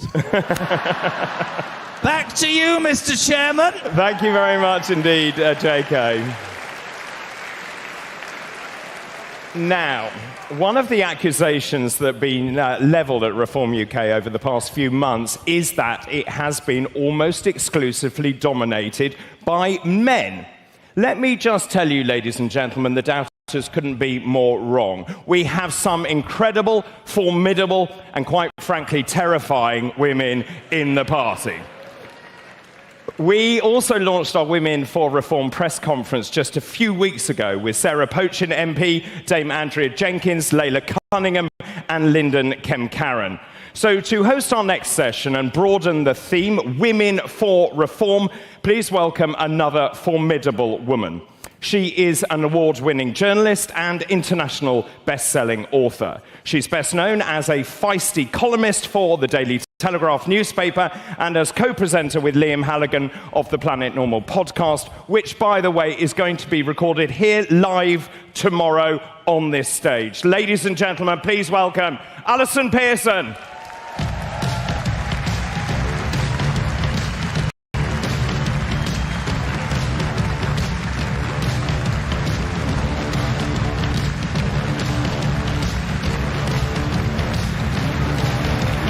God.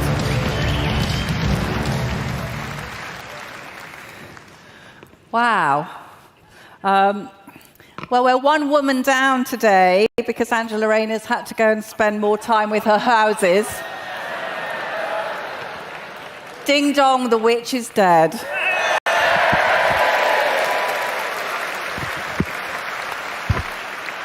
Good afternoon, ladies and gentlemen. Very warm welcome to this Women for Reform session. We've got a fantastic panel for you. 3 of what have been dubbed as Farage fillies. It's a bit of an advance on Blair Babes and Cameron Cuties. I was wondering what we could call the Starmer women. Starmer sleazies, do we think? Anyway, all of them are incredibly impressive in their own right. Let's get them on. Sienna Churcher, Laura Ann Jones, and Layla Cunningham.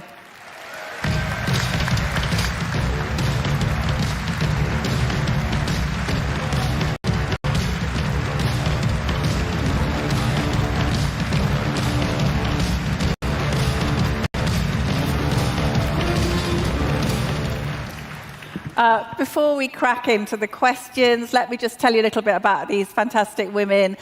Sienna Churcher on the end. I was going to say Bambi, but that's a bit patronising, isn't it? Sienna became one of the youngest councillors in the UK after winning a by-election last month for Reform in Cumbria.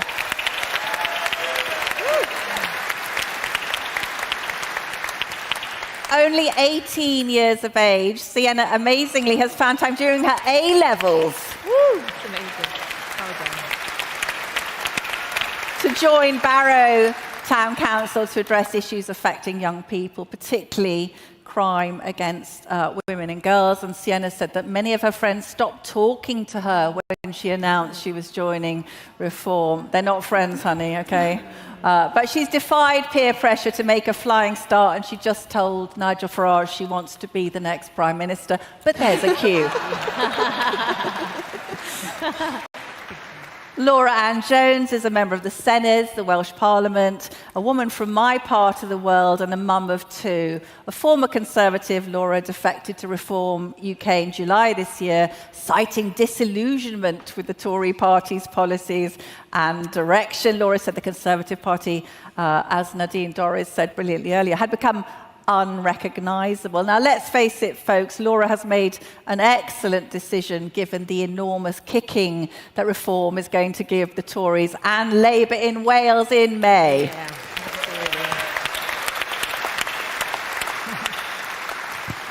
Layla Cunningham, our third panellist, is a Westminster Westminster City Councillor, a brilliant lawyer. She resigned from her role as a CPS prosecutor after making a series of outspoken remarks about crime and immigration, net zero, and spiralling national debt. Like Laura, Layla defected from the Conservatives, saying she was tired of defending failure, a moderate Muslim who's been unafraid to call out some of the radicalised anti-British elements in certain communities, and wait for it, a mum to 7 children. Wow. Amazing. Layla has been hotly tipped to be Reform's candidate for the London mayoral race to rescue our capital city.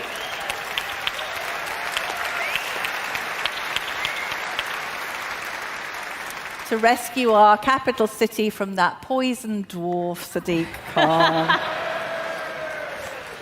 Not sure if you're allowed to say that, but dwarfs won't mind, will they? So, all of you, Reform did have a pretty blokey reputation.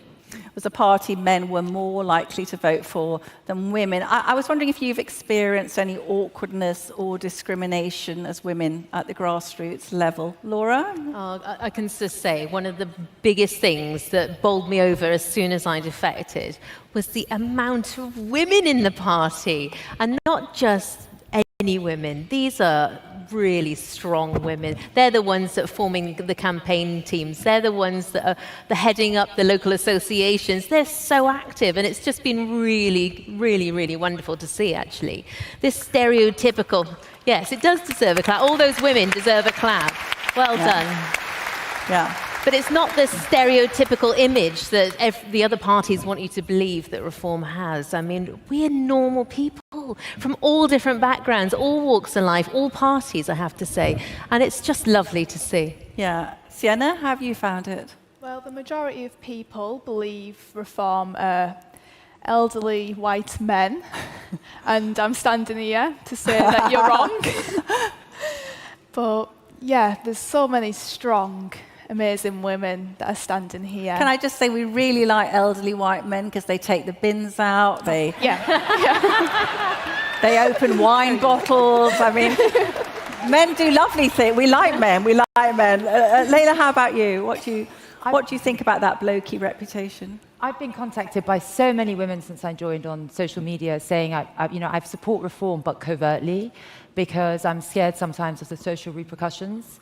And what I find that the women who do join Reform, and I'm sure the women in the audience will agree with me, it's women who are not afraid to say no and are not afraid to say enough. We're not going to be ignored, and we're not going to vote ever again for a government that doesn't prioritise our safety. Absolutely.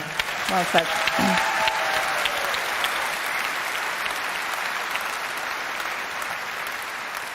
So we saw Sarah Pochin win a nail-biting by-election in Runcorn. I think it was 7 votes, wasn't it, in it, to become Reform's first woman MP. Andrea Jenkins, we saw her earlier, became Mayor of Greater Lincolnshire. Lyndon Kemrakan is leader of Kent County Council. Do you ladies think that having women occupying these high-profile roles is now giving permission to other women to think, oh, this is acceptable? I think the great thing about Reform is that it's a meritocracy. Whether you're a woman or a man, if you're a best thing for the job, you'll get it. Yeah. And I think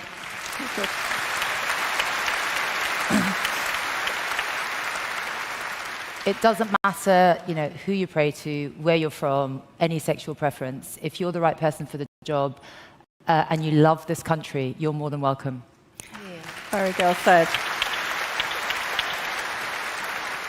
Sienna, you say you were shunned by friends at college when you came out as a Reform supporter, but I noticed the opinion pollsters More in Common recently found that Reform's vote share among women aged 18 to 26 has climbed from 12% to 21% in only 6 months. That's quite something.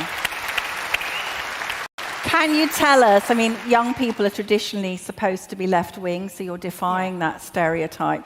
Can you tell us what the issues your friends had with your choice, and how do you account now for this huge upsurge in support among people your age?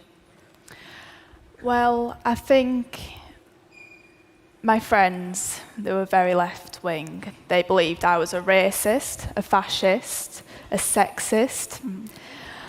And I'm not one of them things. No, I'm really no, not. darling. And we're proving them wrong. I mean, we're standing because we want to protect our women. We want to stand for people. And Labour are not doing that. They're doing the complete opposite. So if we get Nigel Farage in, we'll make a change. I think he's quite...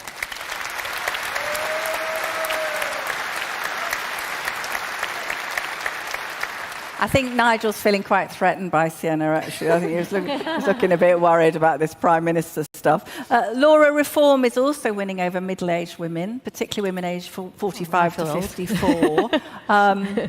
What do you think has changed and what encouraged you personally? Because it's not easy to change party, is it? Oh, there are lots of reasons why. But I have to say, as we're seeing with the women that we're campaigning outside in Epping, outside those hotels because they're worried about their families, about women and girls' safety. I mean, that is a real issue. And people say, oh, you're in Wales, you know, it doesn't affect you there. But it does. It affects every single one of us. It affects our public services, affecting our safety on the streets. It has a real impact on every corner of Britain. The cost, of course, that comes with that. And I think that people have just fed up with it. Immigration was a big issue that I came over for, and I think a lot of women feel the same. They want to protect our natural instinct, I think, like men too, is to protect our families. And I think that that's why people are coming to reform in droves. Yeah.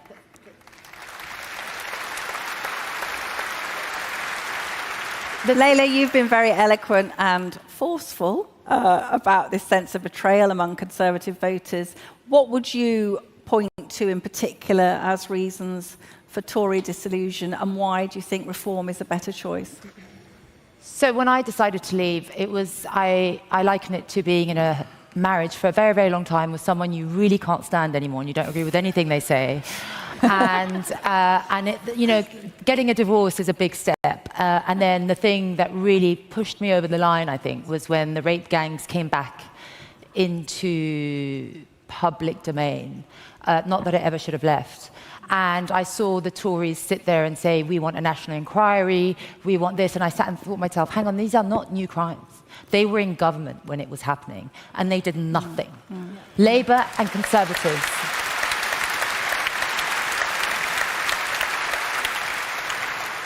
Labour and Conservatives did absolutely nothing, and that's the utmost betrayal. And the fact that they did nothing because to maintain their vote or to maintain cultural cohesion. And when you can say it, these were Muslim Pakistani men who thought our girls were white trash, and these are our girls. Well said.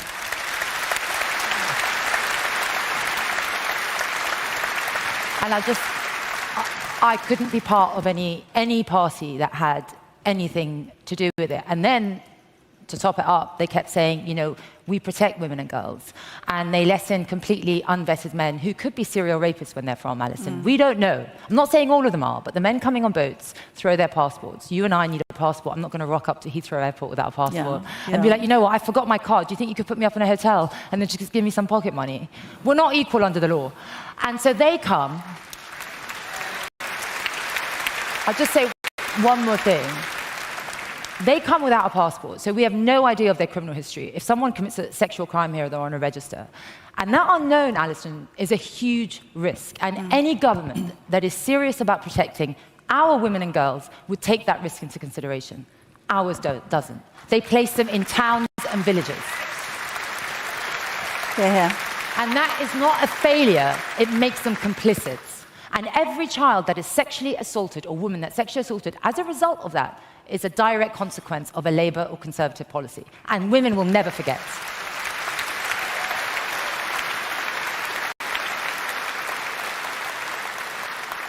Yes, going on from that, yesterday there was a guilty verdict in the trial of an Ethiopian, an undocumented male who arrived by small boat across the channel. He was put up in the Bell Hotel in Epping, and 8 days later, he rewarded the British taxpayers' folly by going out and about this peaceful Essex town, sexually assaulting 14-year-old girls and an adult woman. What would a reform government do about illegal migrants like him? Sienna, I know you've had grooming gang problems up in Barrow. What would you like to see a reform government doing? Detain and deport.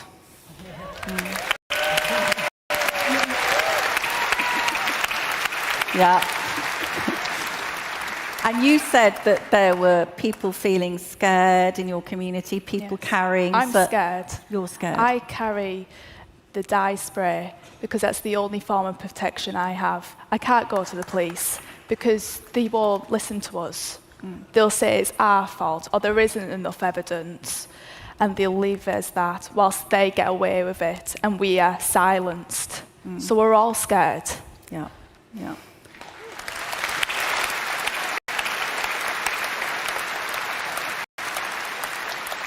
Laura, in the Court of Appeal, when a judge had said you could close the Epping, the Bell Hotel, and then the Court of Appeal, Home Office lawyers paid for by us, said, yes, well, in a free society, there's going to be a few infringements of, of rights.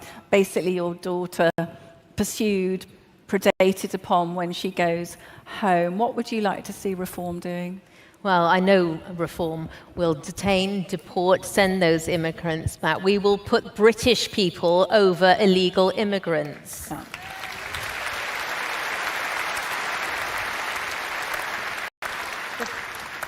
Leila, you come from an Egyptian background. You have been, I have to say, I welcome your outspokenness, because I think a lot of us sort of think, we know there are lots of fantastic Muslim people in our country. We don't always hear those moderate voices, and I really welcome you speaking out.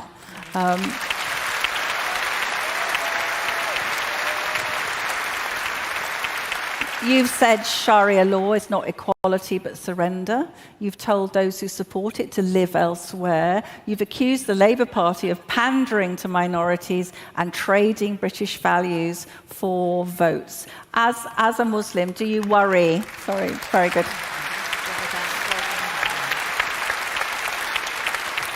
As a Muslim, can you explain why you think pandering is dangerous to our country?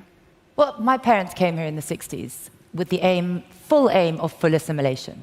They came here to be British and to embrace British values and a British way of life. And they're forever thankful because this country's given them everything. And if you don't come here with the same ambition, then I'm sorry to say you're not welcome here, especially if you're coming to live here.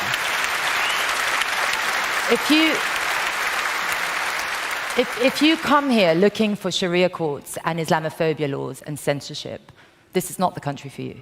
There are many, many countries that you can go live in very happily who will embrace those values. I don't judge anyone's values, but if you come here, these are not our values. And you don't come here with that. And so for me, when I see communities that don't embrace British values, and some even say that they hate Britain or, it's the wrong country for them, it makes me really, really angry because not only have they come, they're living off the taxpayer money. They've been welcomed by this country with all its beautiful benefits and values, and they don't appreciate it. And I think we've allowed that. The fact that we have Islamophobia law discussion in Parliament is bewildering. You are not free if you cannot speak. You are not free if you cannot be offended and have the right to offend. Well said.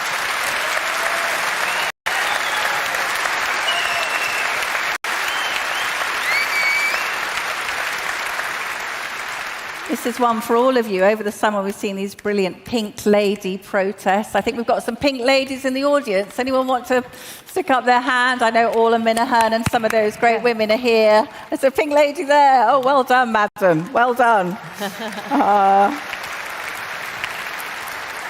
So we've seen mums, grandmas, aunties, children gathering outside illegal migrant hotels across the country. Now, how big a movement do you think that is? We've got a big protest coming up on the 1st of October. Laura, what do you think about them? I think it's only going to grow. People, those poor ladies are being called far-right fascists. I mean, it's just insane, isn't it? These are mums, these are sisters, these are daughters, these are everyone. They care about their families. It's absolutely crazy. And I think that people are seeing through the nonsense, through the noise on the TV, and that movement is only going to get stronger. Yeah, I agree.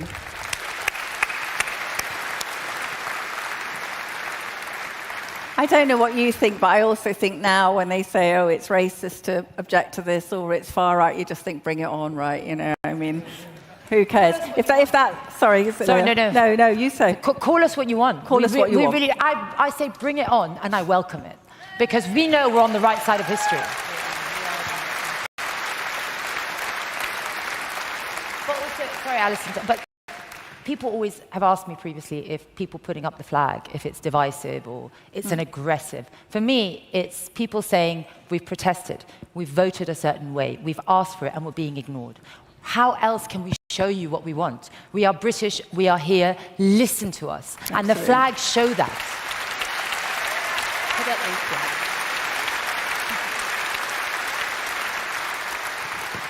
I'm sure you've all had attacks online. I've seen Layla very viciously attacked. Middle Eastern men saying, Nigel Farage elevates minority voices like hers to front racist agendas under the guise of diversity. Bring it on. Yeah, nobody cares. Sienna, have you felt, you're very young still, have you felt intimidated? Yeah, some of the comments have been disgusting. I'm in between being told I'm going to be killed and murdered, or I'm going to be raped. Oh, honey. But thank you.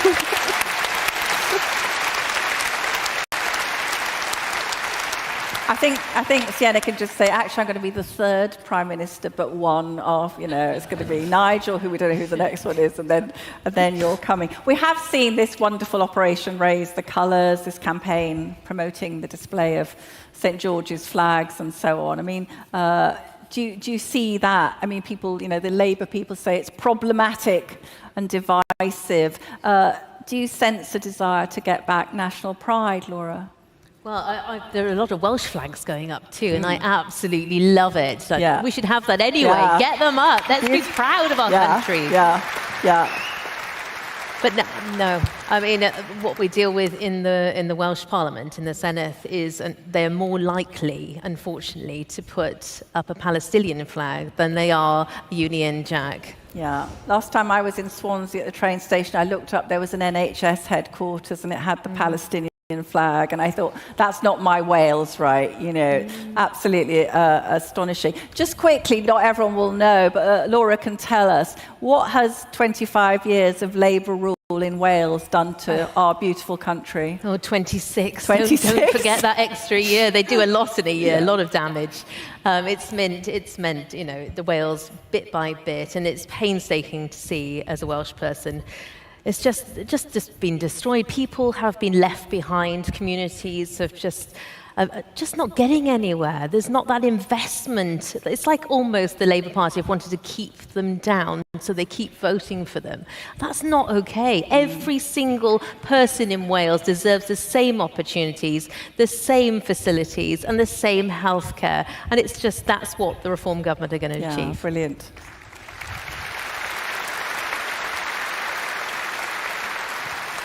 I should say that my source in Cardiff has told me that all the Labour ministers in the Senedd will not be running again next time. They're scared, aren't they? Listen, we're running out of time. We could talk forever. I just wanted to say a quick bit of advice to any women in the audience who'd like to come forward and do more. Sienna? Do it. Be brave. If you have the ambition and the courage, then do it. This is your future and your children's future. If you stay silent, no change is going to happen. Fantastic. Can I do something? She's great.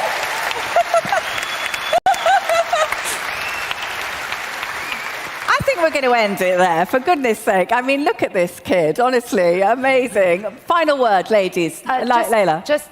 It's the basic government duty is to protect us, and they failed, and that makes them an illegitimate government. And if you feel that way, then you have to stand up and represent your ward, represent your constituency, or help, because we are the last hope for the country, and everyone knows it, and that's why we're polling so high, because the country doesn't belong to the illegal migrants, the sexual offenders, the criminals. It belongs to us, and it's time we took it back. Very good.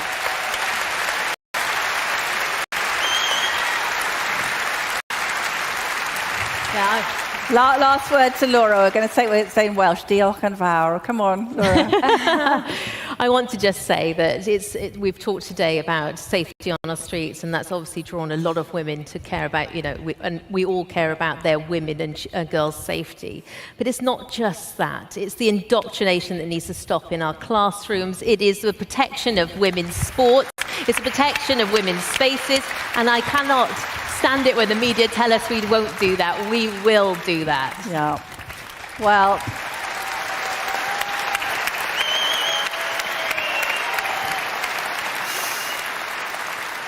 I think we've laid the bloke in a Smith, haven't we, today? Anyway, thank you to these three brilliant women, Sienna, Laura and Layla. Thank you so much. Thank you. Thank you.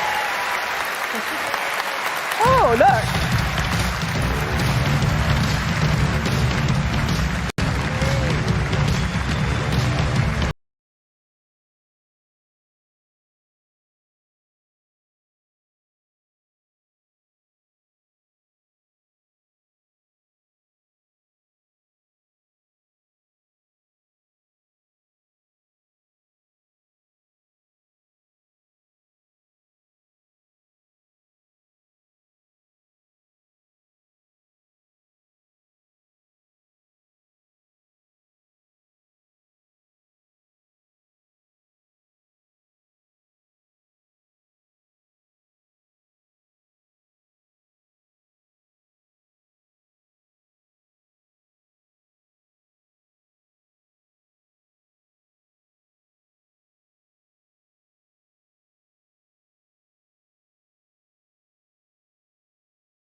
You're absolutely right. I wouldn't say young, but it's lovely. Thank you very much indeed.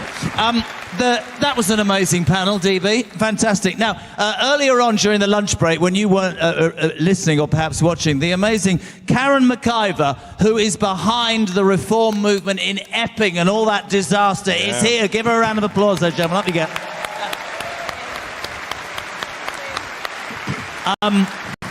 We haven't got long.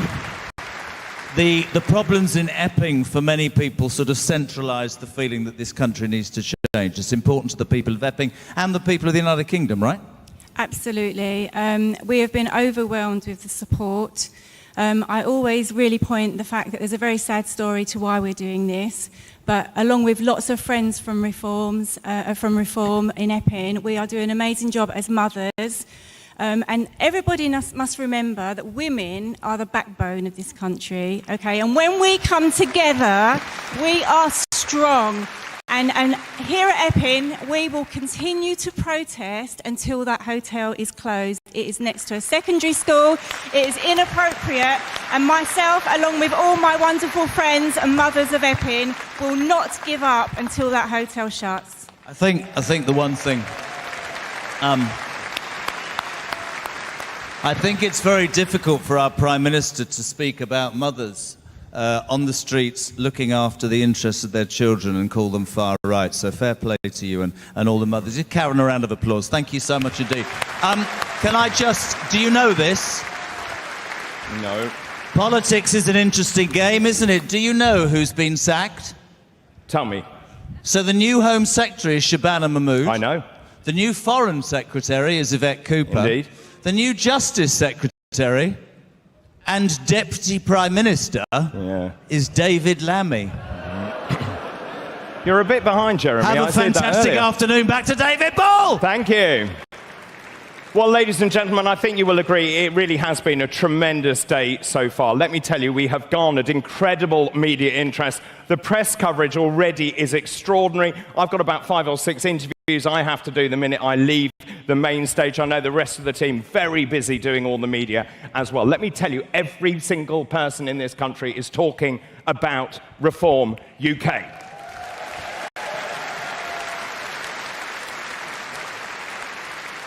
And that brings me rather nicely to our special guest this afternoon.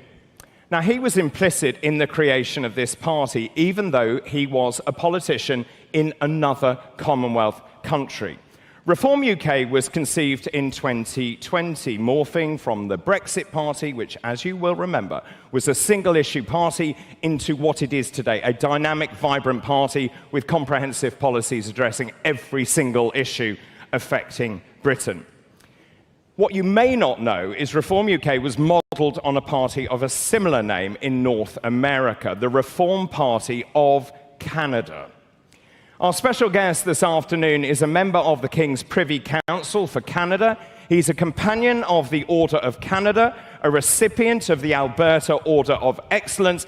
He was the founder and the only leader of the Reform Party of Canada, and under his leadership, the party reshaped Canada's political landscape, introducing themes of democratic reform, fiscal conservatism, and decentralisation. Let's now meet the original reformer.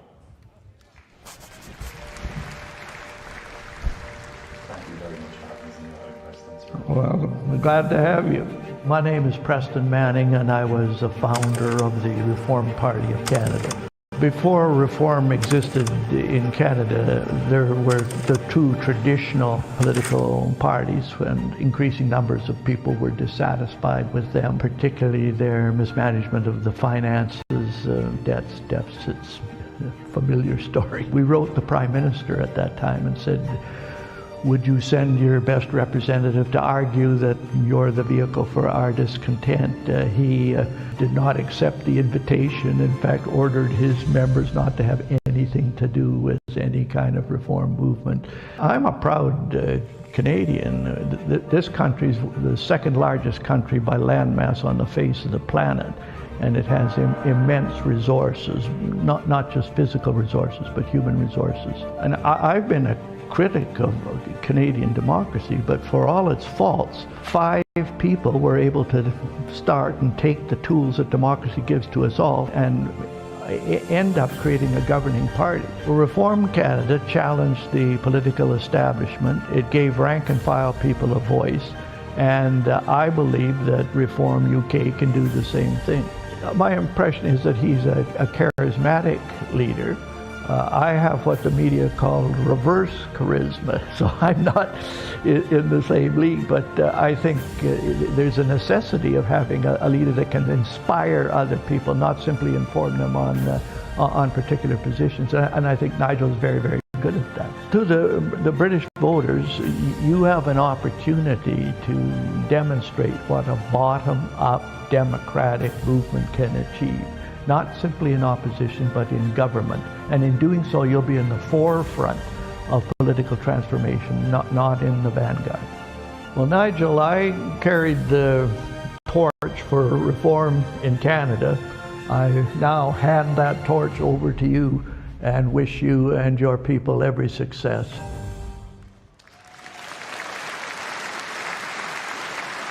Ladies and gentlemen, please welcome to the stage the founder of the Reform Party of Canada, Preston Manning.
in building, taking the next steps for Reform UK. In our case, it began in a meeting of 5 people in a boardroom in Calgary, Alberta, which is in the western part of the country, the best part of the country. And we were dissatisfied. Does this sound familiar? We were dissatisfied with the offerings of our 2 traditional political parties. Dissatisfied particularly with increasing deficits and debt, but dissatisfied with the indifference of central Canadian and government elites to the concerns and aspirations of ordinary people, including the regional interests of Western Canada. So exercising our freedom of association, we organized a representative conference, much smaller one than this, and to decide on the next steps from 3 options. One was to work within an existing party, which at that time there was the governing Progressive Conservative Party, who were in office at the time. A second option was to create a new Western-based lobby group or interest group.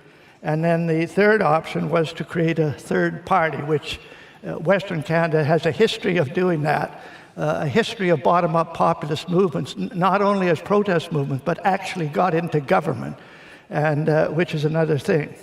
So anyway, presentations of these options were made to this conference.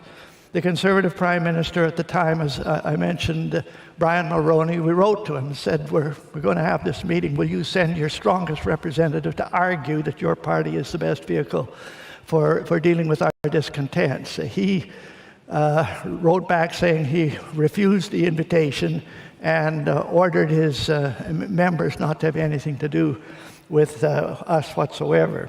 The conference still proceeded with the presentation of these options, with debate on the pros and the cons, then culminating in a vote with a majority actually voting to form the new party.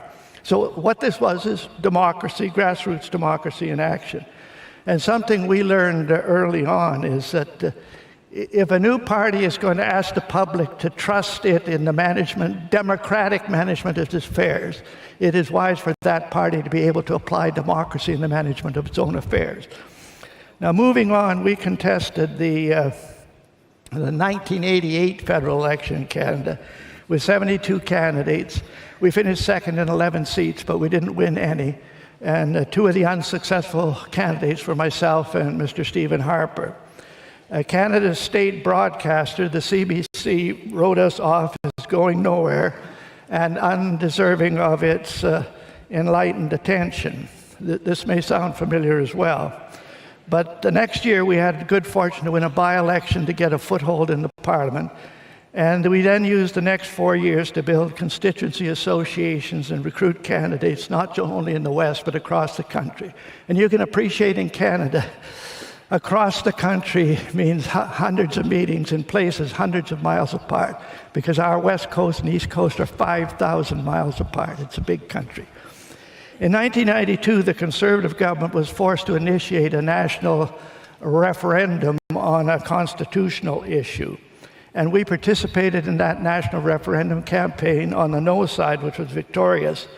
But the most interesting thing was that participating in a national referendum campaign, all the things you have to do in that type of a campaign, you have to knock on doors, you have to recruit spokespersons, you have to develop local organization, all that participation helped test our candidates and develop our campaigning capacity, just as Brexit proved a proving ground for some of you. So another important lesson which we learned from that experience, and this may sound simplistic, but it is important. It was the importance of dealing with our internal differences privately rather than publicly. A new public movement like Reform Canada, and I assume this is the case with Reform UK, invariably brings together people of strong convictions. You wouldn't be here if you didn't have strong convictions, but also people who have never worked very closely together as a group. So there's invariably going to be strong differences of opinion, not just on issues, but even on the next steps forward as a party. And we found that when those differences were aired publicly, which today means sharing them through the social media, All we got was headlines, reform divided, and therefore not to be trusted by the public. When we set aside our minor differences to pursue the greater goals on which we were agreed and dealt with our differences internally, the message reform united to do this or to do that actually helps inspire public confidence. In 1993, I know I'm going through history here, but it's our history and your history. In 1993, we were now well equipped to fight a national campaign, primarily because of the experience we got in that referendum campaign. And we fought this campaign on two fronts: that the federal government's budget should be balanced within 3 years, and that Western Canada wanted in on national decision-making in more effective ways, primarily through Senate reform and through free votes in the House of Commons. When the smoke cleared in that election, the standing of the governing Conservative Party in the House of Commons was reduced from its 155 seats majority to 2 seats. One of our jokes was they actually spent $22 million on that campaign. So whenever we ran into one of those 2 members in the House, we used to say, "You are the most valuable members of this House." Cost $11 million to get here. And the other interesting thing about an election, that 106 of those seats, a third of the seats in our parliament, went to 2 political parties that had not existed 5 years before, with the Reform Party occupying 52 of those seats. Another lesson we learned from that campaign, which if we had learned it earlier would have increased our standings in that election, was to major on the majors. As a new party, we felt we had to have a policy on everything to prove that we belonged in the big leagues. And we even had a pamphlet entitled 64 Reasons to Vote Reform. We probably would have been wiser to have offered 3 good reasons rather than feeling we had to have an answer to every question, which then involved us in making up policy on the fly. On one occasion, one of our candidates knocking on the doors, the door opened and this woman didn't even say hello. She said, "What is your position on the ozone layer?" Our candidate hastily looked at the manual under O, and there was nothing under ozone. So he said, "We're in favor of it, at least the western portion." This is policy making on the fly, and it's probably not a good idea. Now, time does not permit me to dwell on the rest of the story, but let me just tell the rest of the story quickly. Suffice it to say that during that first term, while only in opposition, we were able to pressure the Liberal government to balance the budget. We performed well enough that after the next election in 1997, Reform became the official opposition. We then formed an alliance with 3 populist-oriented political parties at the provincial level, and under Mr. Harper's leadership, that alliance absorbed what was left of the old Progressive Conservative Party to become the Conservative Party of Canada. Under Harper, Reform's first policy chief and a Reform candidate in those early elections, that group formed the Government of Canada from 2006 to 2015. Now, before concluding, it's a long journey. It's a long journey from 1987 to 2006. But before concluding, there are 2 other observations I want to make which ought to be especially encouraging to you as you plan the next steps for Reform UK. Across much of the Western world, including the United States, there has been a tectonic shift in the political landscape. From a landscape defined by the old left, right, center conceptualization of politics. There are many people who cannot discuss democratic politics except in terms of left, right, center. But there has been a shift from that to a vertical axis of bottom-up democratic populism versus aristocratic elitism, which characterizes many of our traditional parties.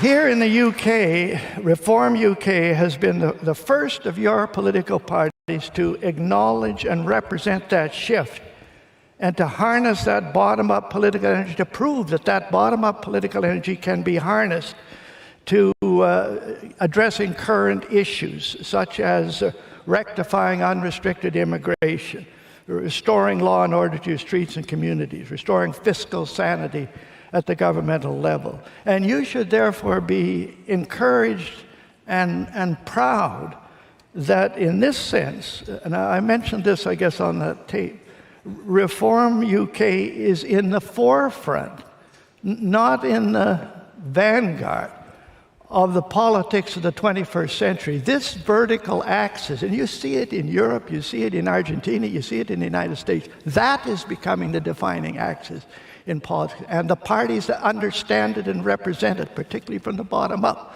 I think they're on the way with the future, not tied to the past. But now a second observation. Well, I am flattered that Nigel should suggest that Reform Canada could be a source of inspiration to Reform UK.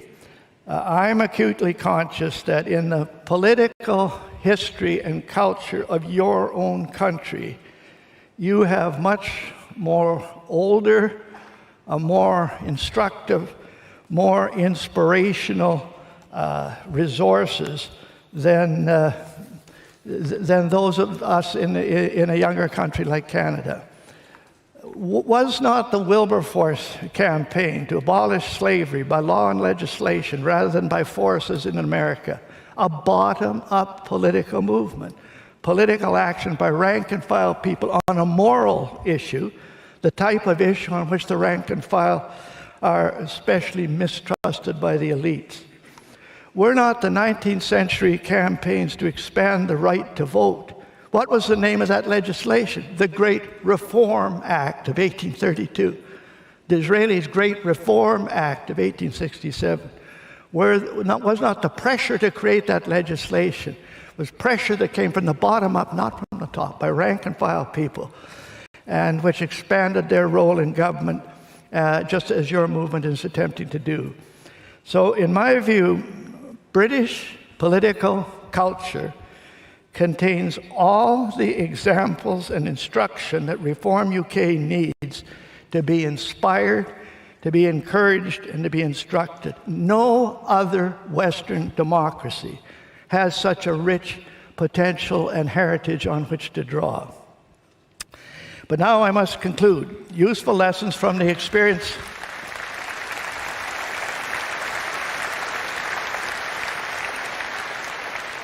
Useful lessons from the experience of Reform Canada. Demonstrate your commitment to democracy by practicing democracy internally. Major on the majors, not the minors, and deal with differences internally, not publicly. Be encouraged, as our experience has proved, that there is no reason why a bottom-up democratic movement such as Reform UK, utilizing these same tools of democracy in the very country that gave them birth, cannot achieve similar success and greater success than to what we achieved, creating a credible, capable reform government for the United Kingdom. And so,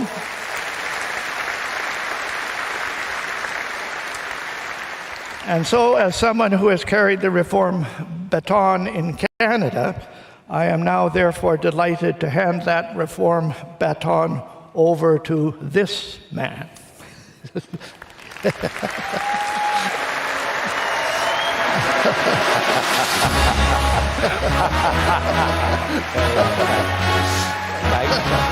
you so much.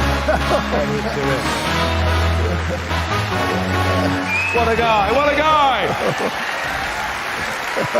Thank you so much. Here we are, photograph. Okay, here we are. Very good. Okay. Looking forward. Go gently.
for a government that delivered Brexit? Well, we left the European Union, but they didn't deliver Brexit, did they?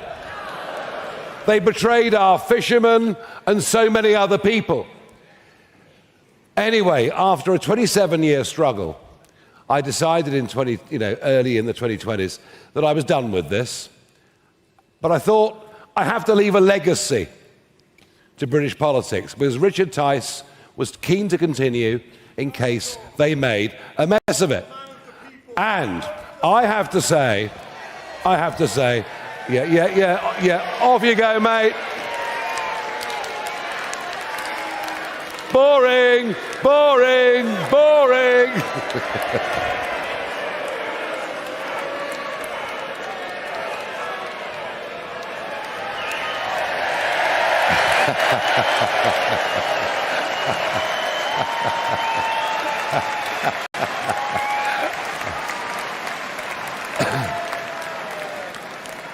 I don't know what took them so long. But I decided there had to be a legacy for British politics. And my inspiration was the man you've just heard from, Preston Manning, who set up the party, and just ignore them. Just ignore them. Boring, boring, boring.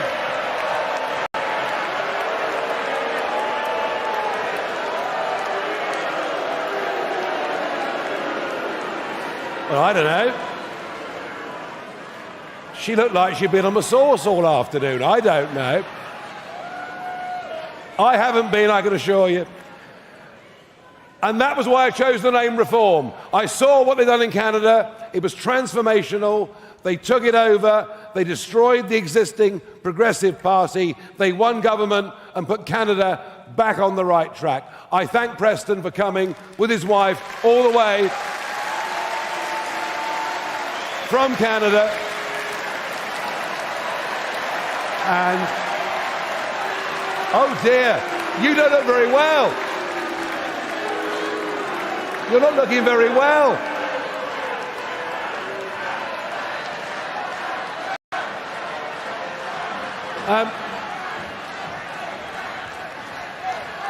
I think go easy, go easy. She's clearly got some anger management issues.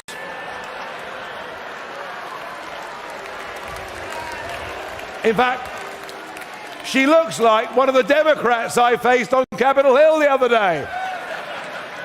They were having a few sort of Farage derangement syndromes. Maybe she's a supporter of David Lammy, I don't know.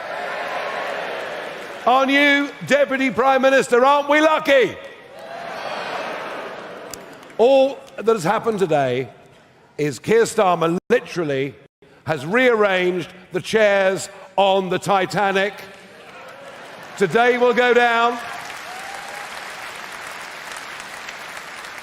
Today will go down as the beginning of the end of this Labour government, and thank goodness.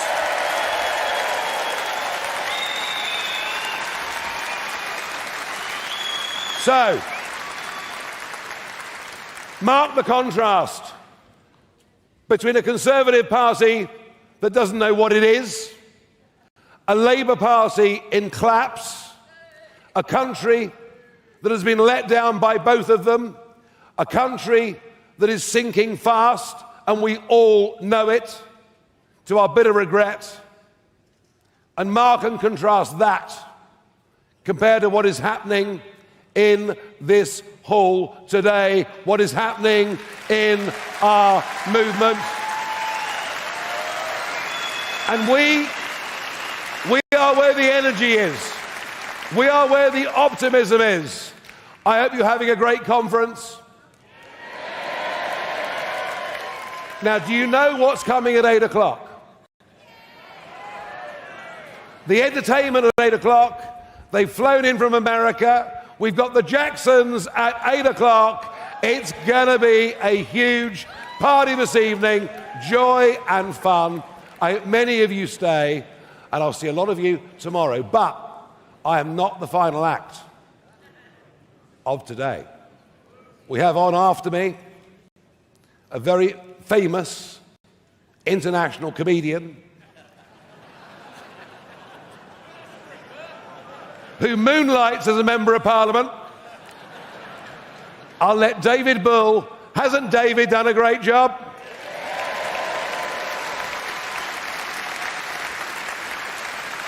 And I will let David Bull introduce our final speech of the day. And can I just say and repeat what I said earlier, how proud I am to lead a movement like this. Thank you.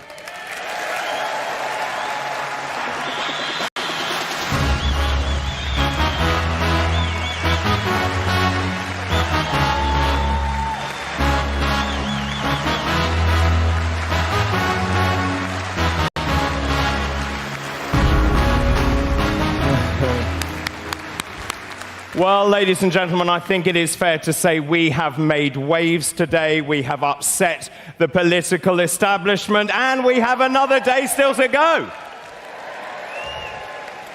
Now, so much breaking news I'm trying to keep across. Keir Starmer is panicking. Make no mistake, as Nigel said, this is Starmageddon. The end of Keir Starmer. Now, this is not confirmed. It's not confirmed, but I am hearing rumours that Ed Miliband is about to be fired. Should he be fired?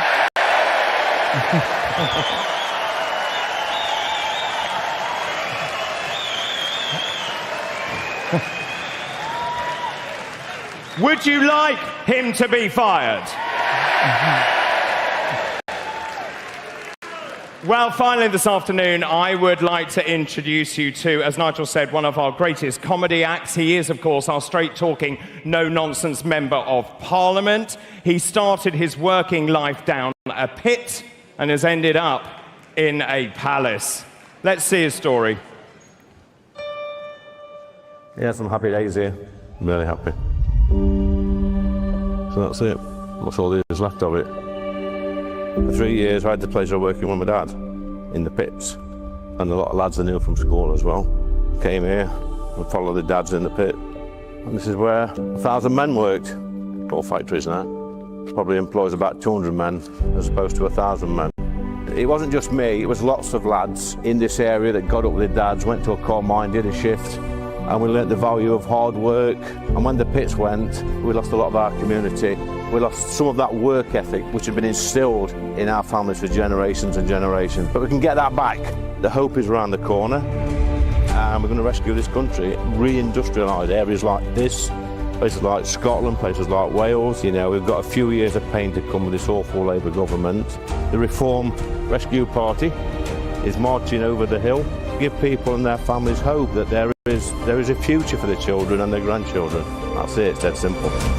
There is nothing wrong with us Brits being proud of our history, our heritage and our culture.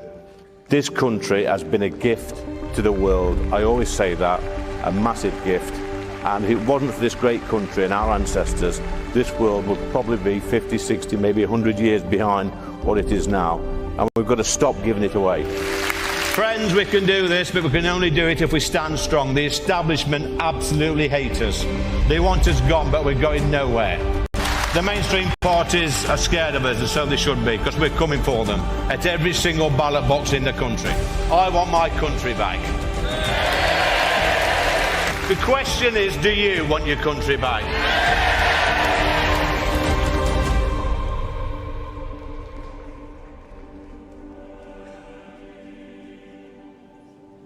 Ladies and gentlemen, please welcome to the stage Reform UK's Chief Whip and the Member of Parliament for Ashfield, Lee Anderson.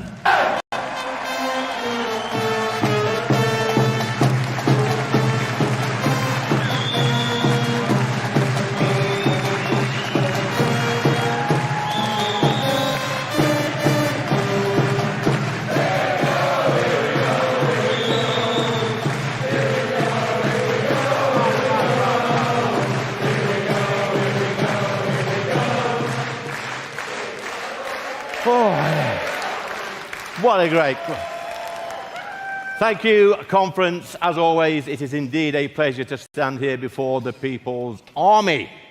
And I know we got a few people thrown out a few minutes back. Imagine that, 55 quid to get thrown out. What a bunch of idiots. Jesus. It gets worse. David Lammy. It seems that all you've got to do to become the Deputy Prime Minister of this country is go on Mastermind and get every single question wrong. Jesus Christ. But you might not like this next bit. I've got to defend Angela Rayner. Because I've been told by a good friend of mine that she did actually get sound financial advice from her financial advisor, Diane Abbott.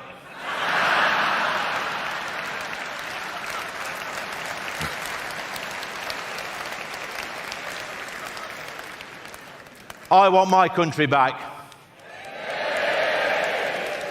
Do you want your country back? Well, you've come to the right place then. I want to thank each and every one of you for coming, because it has taken the hard work and sacrifice of millions of Brits throughout the centuries to make these small islands the greatest place in the world to live. It really has.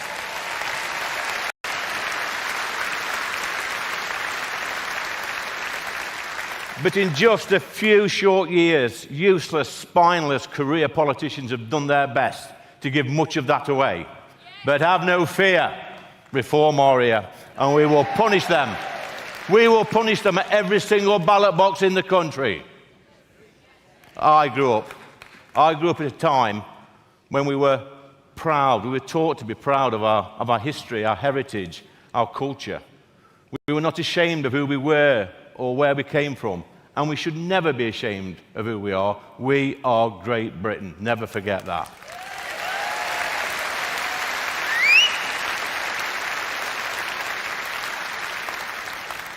Conference, mass migration, rising payroll taxes, an increase in the welfare payments has put 1 million young British people on the dole in this country. It's an absolute disgrace. It is not acceptable. There's also another reason why so many young people are jobless, and it's a cultural one. Politicians have forced us from being a nation of strivers to a nation that allows people to stay at home all day, possibly watching, I don't know, mindless daytime TV. I mean, it wouldn't be so bad if we had something good on television, something like the Jeremy Kyle show. I mean, quality TV that was, wasn't it? And what I want to know, Jeremy, is where's that lie detector machine? Because I want to borrow it next week and take it to Parliament for PMQs.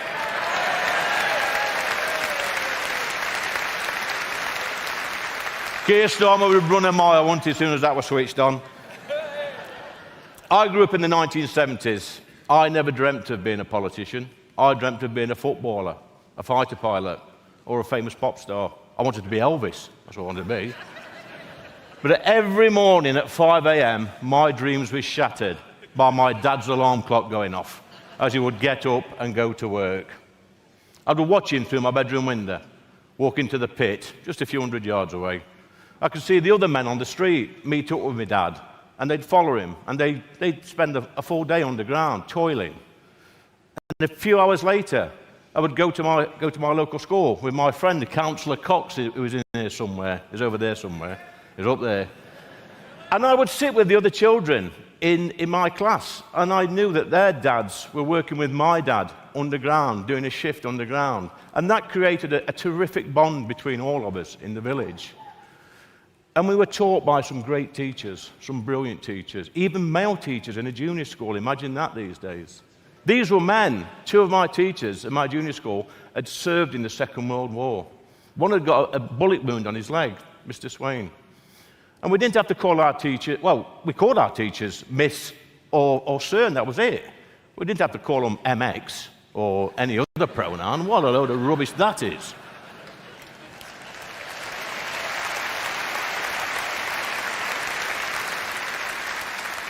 I'll tell you what else we didn't have. We didn't have some 6'5" drag queen sat there reading fairy stories and confusing our children. Bloody weirdos. I tell you what, conference, if any of them weirdos had been lurking around my school, they'd have been carted off to the funny farm and put in a padded cell where they belong. Absolute nonsense.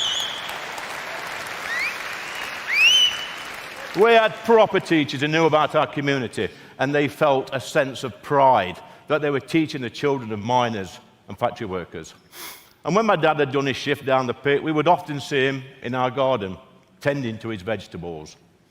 We had a fully stocked garden with vegetables, and at the bottom we had some chickens, and they gave us the eggs in return for a few scraps we gave them every day. That was our food bank. My parents didn't ask for handouts, they didn't complain, they just played the hand that life had dealt them.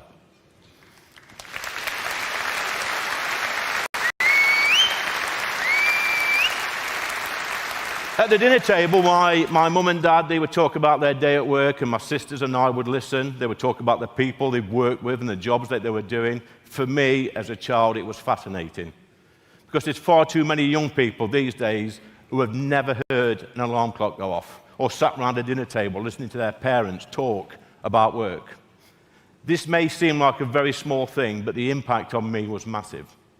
It was the best education a young person could get outside of school.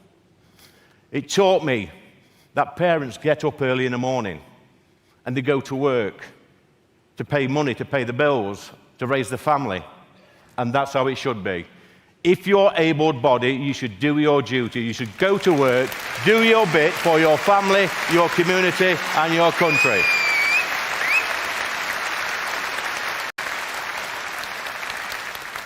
You know what? Back in the 70s, not working wasn't an option. I don't remember any men in my village not going to work. It would have been scorned upon. And the message from our parents all over our village was quite clear. When you leave school, you find a job or you find somewhere else to live. Simple as that. Now, that might sound a little bit harsh to some of the snowflakes of today, let me tell you, but it was a tough love that made sure we could fend for ourselves in the world, and it works, believe me. People didn't complain. It's true. People didn't complain about anxiety or stress or try and get diagnosed and get a sick note for 6 months with mental illnesses. They just went to work as their parents did before them. Hard work was in our DNA. Of course. Look, of course people had stress in their lives, but they just got on with it. And I'm sure my parents at some time would have had stress or anxiety, but they never gave up going to work and doing the right thing. And as my dad's alarm clock continued to ring every morning for years, it wasn't long before I was getting up with him to go to Sutton Colliery, and we'd do a shift together underground.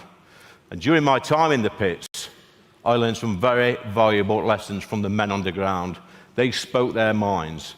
They did not speak a politically correct language, and the only pronouns they addressed you with were 4-letter ones, believe me. That's how it should be.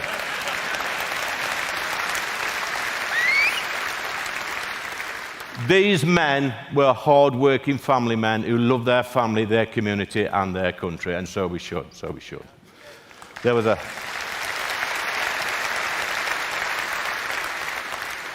a strong bond between the men that worked down the pits. It was a working-class bond. These men were aspirational. They wanted their children to do better in life than they had had. And that's how you measure progress in our communities. But guess what? Most of us voted Labour. But why vote Labour when we have different values? Values like hard work, aspiration, and the love of our family, community, and country. I'll tell you why we voted Labour. It's because we was all in closed-shop unions and had a financial stake in the Labour Party. But nothing got better for us. It never got better. We were just useful idiots that bankrolled out-of-touch Labour politicians who forgot about us as soon as they got to Westminster. The Labour Party has always been the same.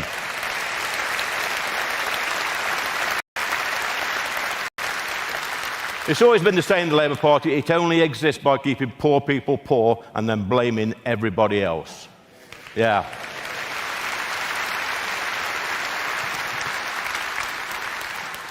After years of working underground, I worked at our local Citizens Advice Bureau, where I saw real poverty and desperation firsthand. Desperate people caught up in the benefits trap. We would patch them up, sort out the debts, stop them from being evicted, get them extra benefits, etc.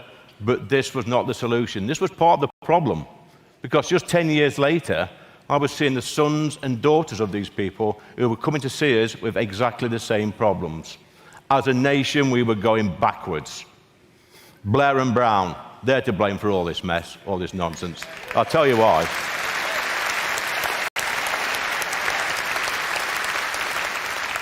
They introduced the tax credit system, which in the following years has led to people being trapped on welfare. Overnight, the tax credit system allowed people to stop working full-time and just work 16 hours a week for the same wage. This led to a massive gap in our labour market, and Tony Blair had another bright idea, which was mass, uncontrolled migration to fill the job vacancies. So a generation later, we have 1 million Brits and their children, millions of Brits, should I say, and their children, who are trapped in the benefit system, a system that was meant to help them, not hinder. And it's not right that we squander billions on benefit payments to keep people at home.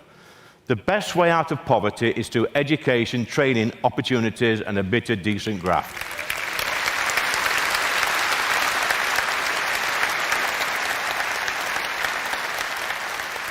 Benefits should be a safety net, not a career option. Work, yes, true.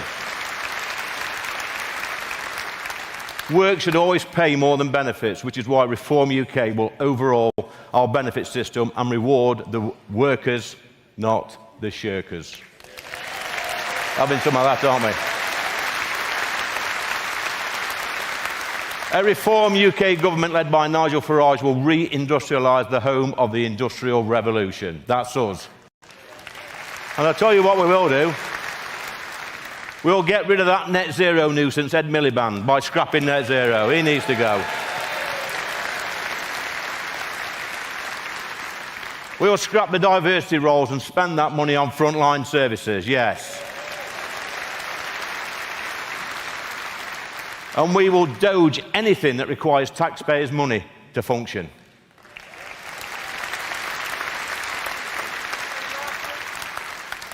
And you know, who's sick of hearing about this £22 billion black hole? Anybody? I tell you what, I could pay that off in a day. I could sort that out in a day. Stop paying for David Lammy's flights and food.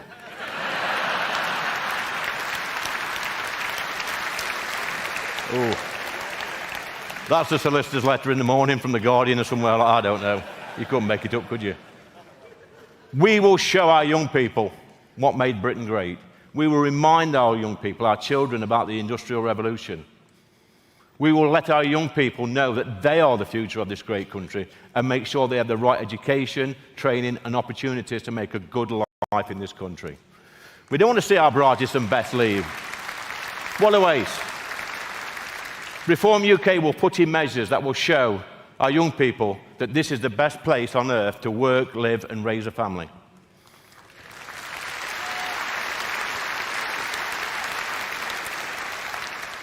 "40 years after I first went underground with my dad, I stand here as the Reform UK Member of Parliament for Ashfield. There's no hiding place for me in Ashfield. I live there, and I have to be part of a party that delivers for our families and our communities and our country. I've been that person who is down to his last fiver. I know what it's like to work 7 days a week underground to keep a family. I know what it's like to borrow a few quid off my mum and dad because I can't get through the week. I know what it's like to struggle. Which is why when I go in the Commons every single week, the Labour lot look at me with utter contempt. They dislike me. They know that I was the type of person that they were supposed to represent, but they didn't.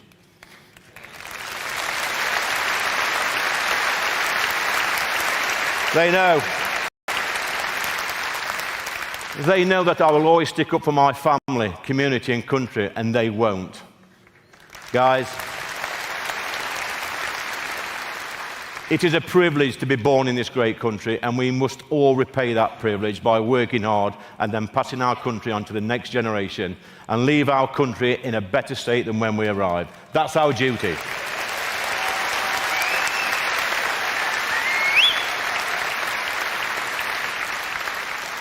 Sadly, though, conference, at this moment we are failing. This government is a disgrace and they need booting out of office at the first opportunity. Every single one of them.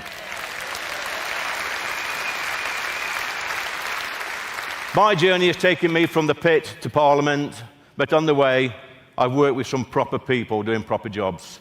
I've sat in that pit canteen listening to people's concerns. I've sat in my local pub listening to people's concerns. I walked down the streets and talked to real people.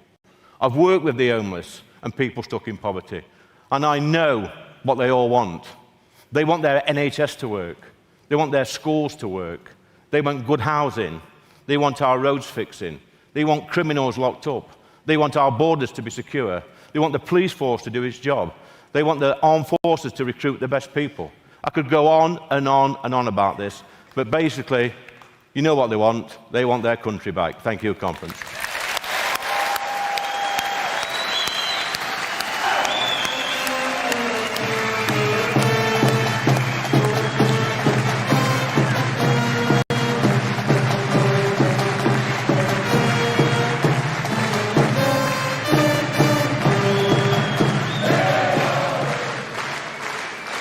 Well, thank you very much indeed to Lee Anderson, MP. That, ladies and gentlemen, concludes our action from the main stage. Now, don't forget, for those who have booked a ticket, the official after-party kicks off at 8 o'clock back here in the arena. As Nigel said, bring your dancing shoes and your spandex, as obviously we have the Jacksons performing live for you tonight. Tomorrow, another action-packed day with speeches from Sarah Pochin MP and, of course, the Deputy Leader of Reform UK, Richard Tice MP. If you could leave the auditorium quickly so we can turn it around to make sure tonight is a great success. Thank you very much for your attention and see you tomorrow.